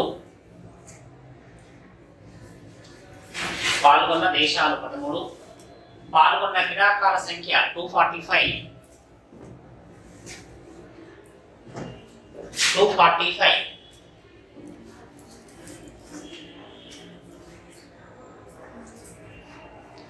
ఫాదర్ ఆఫ్ మోటార్ ఒలింపిక్స్ ఎవరు? పేరీ డి కౌబర్టిన్, ఫ్రాన్స్. 1896 రిలేషన్స్ రాస్తున్నారు ఇందాక ఇక్కడ రాసు రబ్ చేసిన కదా, రాస్తున్నారా అందరూ? ఓకే. మరి ఇక్కడ ఇండియా పాల్గొన్నదా లేదా? పాల్గొన్నదా కాదు, నిలుపుకున్నదా కాదు, క్రీడల్లో పాల్గొన్నదా లేదా? Anyone idea?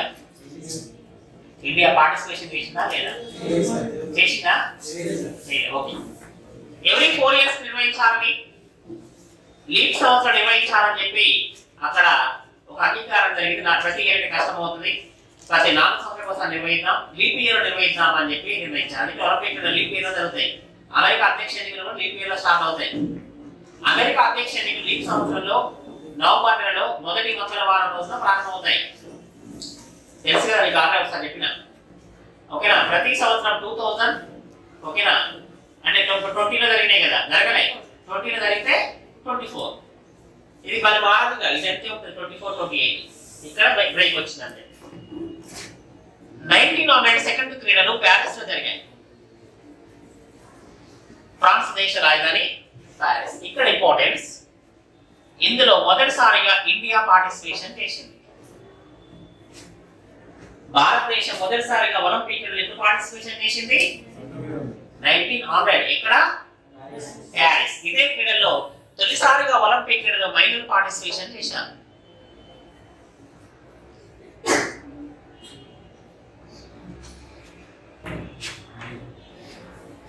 ఇదే క్రీడలో తొలిసారిగా మహిళలు పార్టిసిపేషన్ చేశారు. 18 మెంబర్స్. ఫస్ట్ క్రీడలో పార్టిసిపేషన్ చేయలేదు.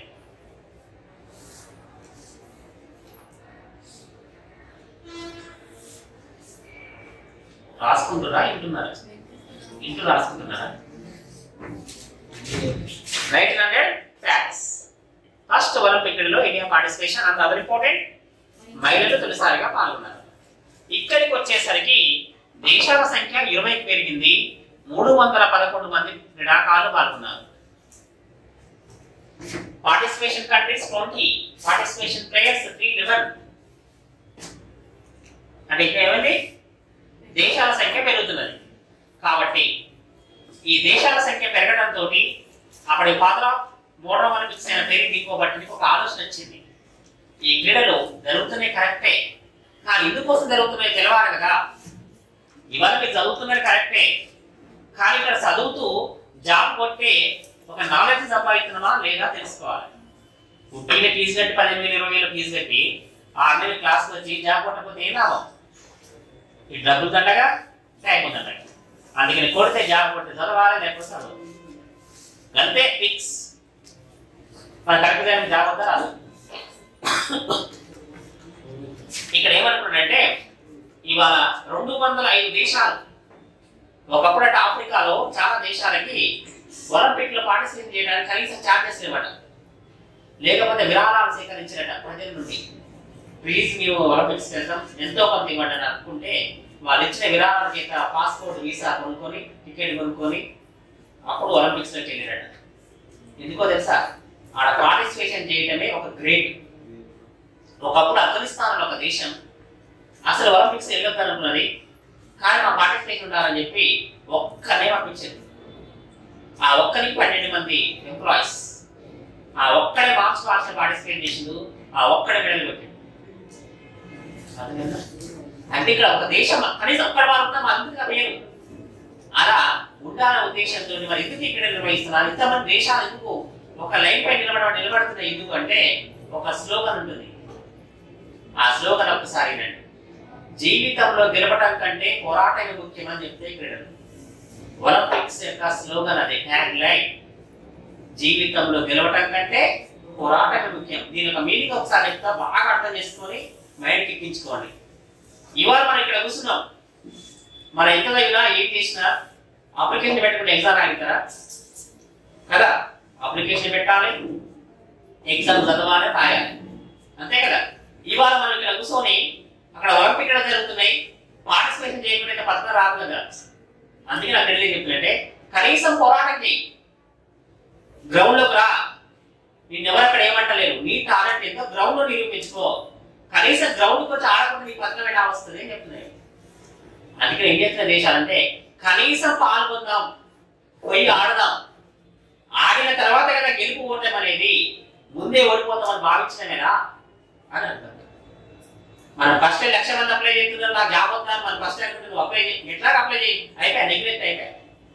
1,00,000 మంది అప్లై చేసినా అక్కడ జాబ్ వచ్చే వాళ్ళకి వస్తున్నాయి కదా, మరి అందులో నిరుపు లేదు. అందుకనే ఒలింపిక్స్ అదే చెప్తున్నాయి, బాగా అన్వయించుకోండి. జీవితంలో గెలవటం కంటే పోరాటం ముఖ్యం. ఫస్ట్ పోరాటం చేయండి, ఆ తర్వాత గెలుపు ఓటమి అని చెప్పి స్లోగన్ ఇస్తుంది. అప్పుడు ఆ దేశాలు ఏమవుతుంది, కలిసిపోయి ఆడదాం, ఫస్ట్ ఆడినాక కదా గెలిపోవటం, అసలే ఆడకుంటే మనకి ఎట్లా వస్తాయి పథకాలు అని ఆలోచిస్తున్నారు ఆ దేశాలు. అందుకే 205 దేశాలు ఒక లైన్ పై నిలబడుతున్నాయి అంటే దానికి కారణం అదే. ఫస్ట్ అయితే మీరు కష్టపడి చదవాలి కదా. అందుకే ఇక్కడ ఏం చెప్తున్నానంటే ఇవాళ నాకు జాబ్ వచ్చినాక వచ్చిన డబ్బులు ఏం చేయాలని ఆలోచిస్తారు కొంతమంది. అది చాలా పెద్ద తప్పు. ఎందుకు అంటే మనము ముందు ఆలోచించద్దు. ఎప్పుడు ఆలోచించాలి, నేను కష్టపడి చదివి జాబ్ కొట్టినా, జాబ్లో సర్వీస్లో జాయిన్ అయినా, చేసిన తర్వాత నా జీవితం అకౌంట్లో పడింది, అప్పుడు ఆ అకౌంట్లో పడిన తర్వాత ఆ డబ్బులు ఏం చేయాలని ఆలోచిస్తే కరెక్ట్ అవుతుంది. అసలే చదవకుండా ఒక టైం మెయింటైన్ చేయకుండా పుట్టినే ఉండి నాకు జాబ్ వచ్చినాక వచ్చిన డబ్బులు ఏం చేయాలని ఆలోచిస్తే తప్పైతే లేదా? ఎస్ఆర్ నో గట్టిగా. అందుకే ఏం చేయాలి, కష్టాన్ని నమ్ముకోవాలి. ఇక్కడ కూడా అదే స్లోగన్. అందుకనే ఆ యొక్క పేద దేశాలైన ఆఫ్రికా దేశాలు కూడా కనీసం పార్టిసిపేషన్కి వెళ్దాం, పోరాటం చేద్దాం అంటున్నాయి. ఇక్కడ ఒక ఎగ్జాంపుల్ చెప్తానండి. మన పాపులేషన్ ఎకనామిక్ సర్వే ప్రకారం ఇండియా టుడే పాపులేషన్ 130 crores దాటింది. జస్ట్ సర్వే ప్రకారం, అంటే కరెక్ట్ లెక్కలు రాలే, 130 కోట్ల మంది ఉన్నారు. ఇందులో ఉత్తరప్రదేశ్ పాపులేషన్ 20 కోట్లు దాటింది సర్వే ప్రకారం. 20 కోట్లు అనుకున్న ఉత్తరప్రదేశ్ పాపులేషన్ వినండి. ఇవాళ ప్రపంచంలో 225 దేశాల్లో ఒక 50 దేశాల యొక్క తక్కువ పాపులేషన్ కలిగిన దేశాలతో ఉత్తరప్రదేశ్ జనాభా ఈక్వల్. 50 దేశాల జనాభా మొత్తం కలిపిన ఉత్తరప్రదేశ్ కన్నా కొన్ని తక్కువ ఉన్నాయి. దీన్ని మీరు నమ్మరు కానీ కరెక్ట్. అదేవిధంగా ఇప్పుడు ఫిజీ అని వరల్డ్ మ్యాప్ లో మనం ఎత్తిన దొరకనటువంటి దేశం అది ఫిజీ అని. ఆస్ట్రేలియాకు పైన పసిఫిక్ ఓషన్ లో చిన్న డాట్. అదేవిధంగా ఆ దేశం యొక్క టోటల్ పాపులేషన్ 1 lakh ఓన్లీ, 1,00,000. అంటే ఇంకా చెప్పాలంటే ఒక చిన్న సిటీలో ఉన్న జనాభా అంతా మన ఇండియాలో. ఆ 1,00,000 పాపులేషన్ అయినటువంటి ఆ ఫిజీ దేశం ఒలింపిక్స్ లో పార్టిసిపేషన్ చేసింది. సరే పార్టిసిపేట్ చేసింది ఓకే, కానీ వాళ్ళు ఏకంగా రగ్బీ గేమ్ లో గోల్డ్ మెడల్ పెట్టారు.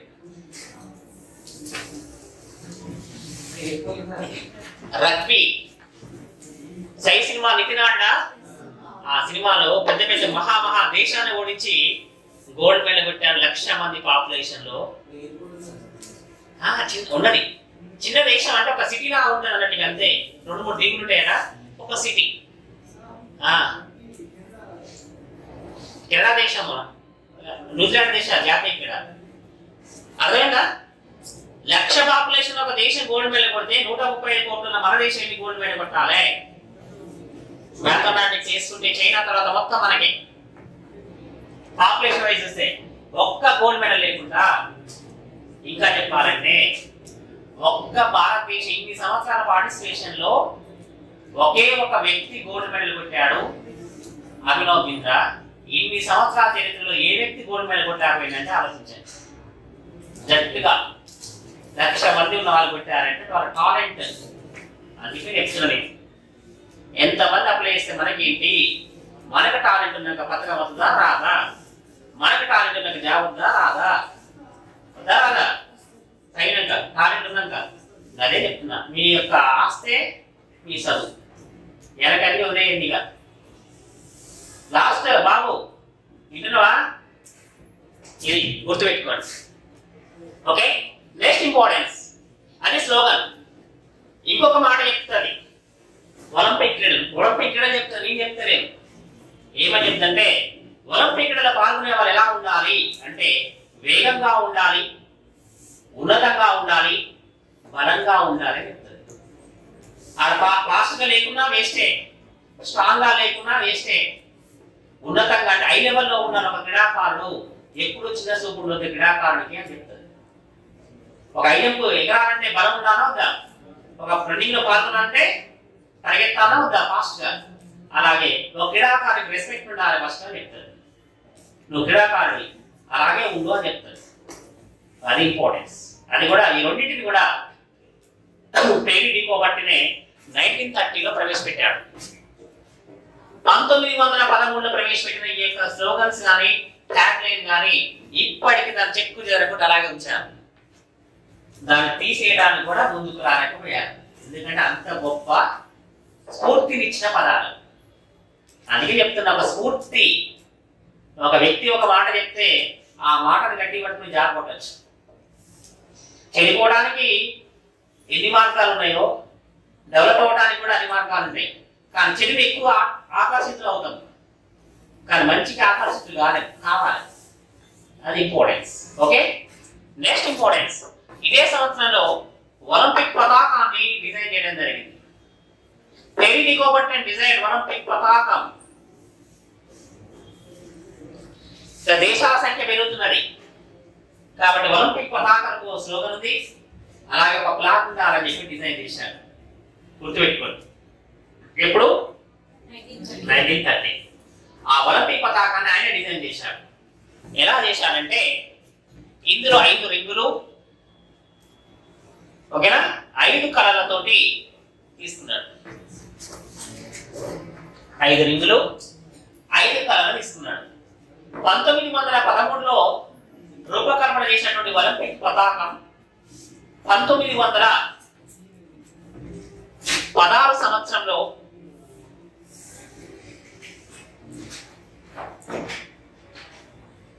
1920 సంవత్సరంలో ఈ ఒలింపిక్ పతాకాన్ని తొలిసారిగా ఎగరవేశారు. 16 సంవత్సరంలో ఫస్ట్ వరల్డ్ వార్ జరిగింది కదా, క్రీడలు రద్దయినాయి. 1920 ఒలింపిక్ క్రీడల్లో తొలిసారిగా ఈ ఒలింపిక్ పతాకాన్ని ఎగరేశారు. బెల్జియం దేశంలోని ఆంట్వెర్ప్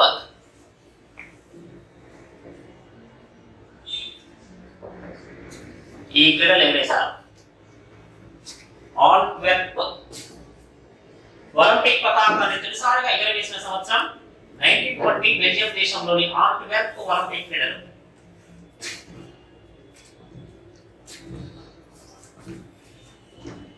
ఓకే, ఇందులో ఆల్రెడీ క్వశ్చన్ వచ్చింది కదా. ఏం క్వశ్చన్ వచ్చింది? ఎల్లో పతాకం, ఎల్లో రింగు ఏ ఖండాన్ని సూచిస్తుంది అని. ఒక్కసారి ఇక్కడ పేరీ డికోబర్టీ మొత్తం ఖండాలు 7. ఒక ఖండం ఆల్రెడీ కౌంట్లెస్ అంటార్కిటికా. ఆయన దృష్టిలో 2 అమెరికా ఖండాలు ఒకే ఖండం కింద తీసుకున్నాడు. 2 అమెరికా ఖండాలు ఒకటే, తర్వాత మిగిలిన ఖండాలు కలిపి మొత్తం 5 ఖండాలుగా లెక్కించాడు ఆయన ఒపీనియన్ ప్రకారం. ఆయన ఎలా తీసుకున్నాడో ఆ కలర్స్ ని ఎక్కడ బుక్ లో లేదు, కానీ ఆయన చెప్పినటువంటి లెక్క ప్రకారం ఏ ఖండానికి ఏ కలరో మనము ఒక కోడ్ ప్రకారం తయారు చేసుకున్నాం, గుర్తుంచుకోవడానికి, మర్చిపోకుండా ఉండడానికి. మరి ఏంటంటే ఒకసారి ఎల్లో అనగానే కింద ఖండాలు ఉంటాయి, కరెక్ట్ గుర్తుంచుకోకపోతే మార్క్ పోతుంది కదా. అందుకే నేను ఒక కోడ్ తయారు చేసిన గుర్తుంచుకోవడానికి, రాసుకోవాల్సిన అవసరం లేదు, కరెక్ట్ ఇంకే చాలు. అప్పుడు ఒక కౌంట్ చెప్తేనండి. ఇక్కడ 5 రింగులు ఉన్నాయి. అందులో ఒకటి black, red, yellow, blue, green. ఇవి కలర్స్. ఈ కలర్స్ ఒకవేళ మీకు ఎగ్జామ్ లో క్వశ్చన్ వస్తే కన్ఫ్యూజ్ అవ్వకుండా గుర్తుంచుకోవడానికి మీరు తయారు చేసిన కోడ్ ఉన్నది.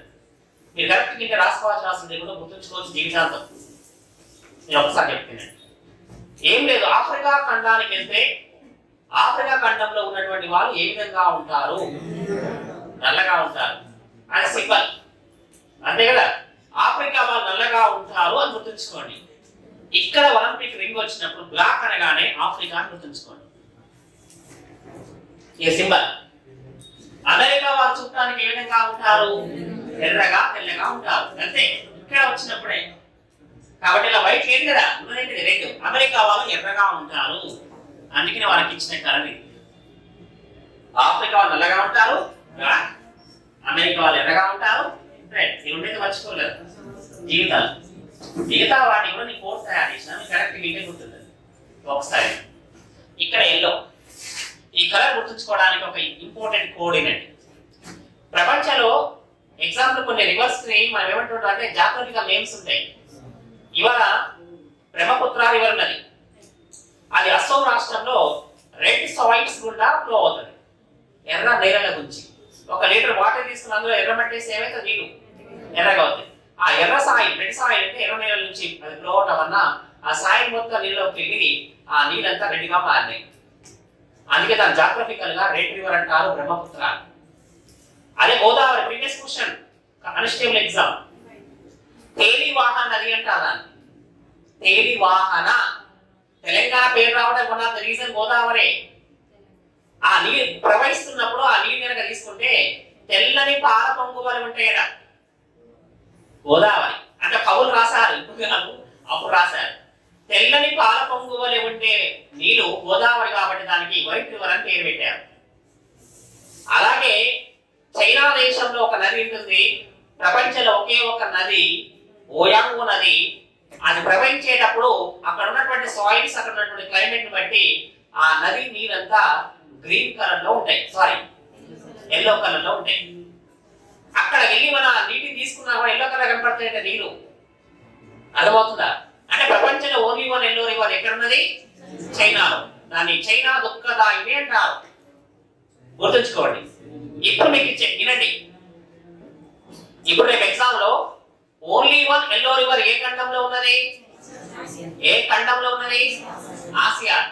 ఏ నది? ఓయాంగు నది. ఏ దేశం? చైనా. ఇక్కడ గుర్తుంచుకోవాలి, ఇక్కడ వచ్చినప్పుడు మాత్రమే ప్రపంచంలో ఉన్నటువంటి ఒకే ఒక ఎల్లో రివర్ ఆసియా ఖండంలో ఉన్నది అని గుర్తుంచుకోండి. ఇక్కడ ఎల్లో రింగ్ ఉన్నది కదా, అప్పుడేంటిది? ఏషియా. అదేంటి మీకు ఏం లేదు, ఇక్కడ వచ్చిన మాత్రమే రిమైన్ చేసుకోండి, అంతే. ప్రపంచంలో only one yellow river China అంటే ఆసియా కదా, ఆసియా ఖండంలో మాత్రమే ఉన్నది, దాని పేరు ఓయాంగు, అది చైనా. ఇక్కడ రింగ్ వచ్చినప్పుడు ఎల్లో కలర్ రింగ్ అనగా ఏం ఖండం గుర్తుంచుకోవాలి? ఏషియా. Next blue. ఒకసారి చూడండి, ఇది యూరోప్. వరల్డ్ మ్యాప్ లో యూరోప్ ఖండాన్ని చూడండి. చూస్తే ఇక్కడ చుట్టూ సముద్రాలు ఉన్నాయి, Mediterranean, black sea, Caspian sea, red sea, Atlantic ocean, ఓకేనా. ఆఫ్రికా, సారీ యూరోప్ లో ఇక్కడ మెడిటరేనియన్ సీ, ఇక్కడ బాల్టిక్ సీ. యూరోప్ ఖండానికి నార్త్ లో బాల్టిక్ సీ ఉన్నది, ఇటు black sea, Caspian sea, red sea ఉన్నాయి, ఓకేనా. అంటే ఇక్కడ గుర్తుంచుకో, ఫస్ట్ ఇక్కడ ఉంది బ్లాక్ సీ, కాస్పియన్, ఇక్కడ రెడ్ సీ ఉంటుంది, ఇక్కడ మెడిటరేనియన్ ఉన్నది, ఇక్కడ అట్లాంటిక్ ఓషన్ ఉన్నది. ఒకవేళ మనం యూరోప్ ఖండాన్ని మ్యాప్ లో చూస్తే చుట్టూ ఏమున్నాయి? వాటర్ లో సముద్రాలు ఉన్నాయి, గుర్తుంచుకోవాలి. చుట్టూ సముద్రాలు కలిగిన ఖండం ఏంటిది? అంతే మిక్స్. మన మ్యాప్ లో చూసినప్పుడు న్యాచురల్ గా ఉంటాయి, అంటే ఎక్కువ సముద్రాలు కలిగినటువంటి ఖండం అని యూరోప్ ఖండం. ఈ కోడ్ ప్రకారం గుర్తుంచుకోవడానికి ఒక్కటే గుర్తుంచుకోండి, చుట్టూ సముద్రాలు కలిగిన ఖండం ఏంటిది? యూరోప్. కరెక్టే కదా. సముద్రం అనగా నీళ్ళు ఎలా వెళ్తాయి అంటే ఇక్కడ బ్లూ అనేది ఏ ఖండం అని గుర్తుంచుకోండి. గుర్తుంచుకోవడానికి కోడ్ చెప్తుంది, అలాగే ఎట్లా గుర్తుంచుకున్నాం కాదు ముఖ్యం, మనం గుర్తుందా? క్వశ్చన్ వచ్చిందా, మార్క్ వచ్చినా కాదు. జాబ్ వస్తుంది, నువ్వు చదివినాక రాదా? వస్తుంది కాబట్టి నువ్వు వస్తుందని చెప్తున్నాను, రానని చెప్తున్నాను నేను. గుర్తున్నాయా? అమెరికా, ఆఫ్రికా, ఏషియా, యూరోప్, ఇక మిగిలింది ఏంటిది? గ్రీన్. ఇక మిగిలిన ఖండం ఏంటిది? ఆస్ట్రేలియా. అవి 4 దేశాలకు 5 చెప్తుంది. ఒకవేళ లేకపోతే నువ్వు 4 చెప్తున్నాయి. ఇది ఆస్ట్రేలియా దేశం. వినండి, ఆస్ట్రేలియా విస్తీర్ణం దాదాపు 78 లక్షల చదరపు కిలోమీటర్లు. మనది 32 లక్షల చదరపు కిలోమీటర్లు. మన దేశం కన్నా డబుల్ ఉంటుంది ఆస్ట్రేలియా విస్తీర్ణ వారిగా. జస్ట్ ఆస్ట్రేలియన్ పాపులేషన్ 2019 ఎండింగ్ నాటికి కరెంట్ అఫైర్స్ ప్రకారం టోటల్ ఆస్ట్రేలియన్ పాపులేషన్ 2,40,00,000 అంతే.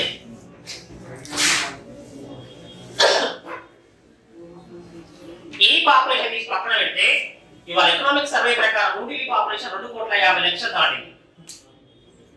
Greater Delhi population 2,50,00,000 yearly. ఇంకా అఫీషియల్ అనౌన్స్ కాలే. అయితే 2,50,00,000 ఢిల్లీ జనాభా తీసి పక్కన పెడితే ఒక్క ఢిల్లీ జనాభా ఆస్ట్రేలియా జనాభా కన్నా ఎక్కువ. అర్థమైందా? అంటే విస్తీర్ణ వారిగా మనకన్నా పెద్దది డబుల్, కానీ జనాభా విషయానికి కొంత ఒక నగరవంత జనాభా కూడా లేదు దేశం. అక్కడ ఆ పౌరసత్వం ఇవ్వడానికి చాలా రూల్స్ ఉంటాయి, దాదాపు ఇయ్యేది ఎక్కువ మందికి. అందుకే పాపులేషన్ అలాగే ఉంటుంది. అమెరికా వాళ్ళు ఇచ్చినట్టు ఇవ్వరు, వాళ్ళు చాలా కఠినమైన రూల్స్ ఉంటాయి ఆస్ట్రేలియాలో. ఓకే, ఇప్పుడు ఈ లోకల్గా ఉన్న ఆస్ట్రేలియా పీపుల్ అంతా ఏం చేస్తారంటే దేశం మొత్తం 2,40,00,000లో ఒక 40% పాపులేషన్ 5 నగరాలను నివసిస్తారు వాళ్ళు. ఒకటి Sydney, Melbourne, Adelaide, Brisbane, Perth. ఈ 5 నగరాల్లోనే 40% జనాభా ఉంటుంది ఆస్ట్రేలియాలో. ఇక మిగిలిన జనాభా అంతా 5 నగరాలు ఆస్ట్రేలియా మొత్తంలో ఉంటారు. ఓకే, ఇక్కడ ఎగ్జాంపుల్ చెప్తానండి. ఇక్కడ ఒక ఆస్ట్రేలియా ఒక ఇల్లు ఉన్నది. ఈ ఇల్లు కాడ నుంచి ఇంకొక ఇల్లు ఉండడానికి 2 కిలోమీటర్లు ఉంటుంది. ఆ 2 కిలోమీటర్ల ల్యాండ్స్ మొత్తం అలాగే. సగటున ఆస్ట్రేలియాలో ఒక ఫ్యామిలీకి మినిమం 1000 ఎకరాస్ ఉంటుందంట. కొన్ని ఫ్యామిలీస్ కి ఎక్కువగా 10,000 ఎకరాలు ఉంటాయి. ఆస్ట్రేలియాలో ఉన్న ఫార్మర్స్ కి ఓన్ హెలికాప్టర్స్ ఉంటాయి. భారతదేశ రైతులకు ట్రాక్టర్లు ఉండదు. అక్కడ ఒక 100 ఎకరాలు ఒరేషియర్ అనుకోండి, ప్యాడీ వేసినాక యూరియా చల్లాల్సి వచ్చింది 100 ఎకరాలకు ఒక్కసారి. ఆ రైతుకి ఏం లేదు, ఇక పనులు పెట్టి చేస్తే రేట్ అయితే అని చెప్పి హెలికాప్టర్ ద్వారా ఏదంటారు వాళ్ళు. ఫ్యాక్ట్, నిజం. హెలికాప్టర్ ద్వారా పొలానికి ఎక్కడ పైన ఆ పొలాన్ని పడుతుంది కదా మొత్తం. అంతేనా కదా, పైకి వేసినాక ఎక్కడ దగ్గర వాళ్ళ పొలంలో పడుతుంది. ఇక్కడ ప్రాబ్లం లేదు. అంటే అంత కాస్ట్లీ రైతులు అక్కడ. అందుకనే ప్రపంచంలో పండే పంటల్లో ఎక్కువ పంటలు ఆస్ట్రేలియా పండుతాయి. అని కంగారుల దేశం అంటే జంతువులైనా పంటలైనా ఓకేనా. ఈ ఎడాలు ఇవన్నీ తీసేస్తే పండే పంటలు కనుక మనం వెళ్ళి చూస్తే ఆ దేశ పచ్చదనంతో అత్యంత గ్రీన్ కంట్రీగా ఉంటుంది చూడటానికి, అన్ని రకాల పంటలతోటి. అందుకే ఆ దేశాన్ని భౌగోళికంగా సస్యశ్యామలమైన దేశము అంటారు. అర్థమైందా? సస్యశ్యామలము అంటే ఏ కలర్? Green colour. అందుకే ఆస్ట్రేలియాను గ్రీన్ కంట్రీ అంటారు. అందుకే ఇక్కడ కలర్ ఏంటి? ఏ కంట్రీ?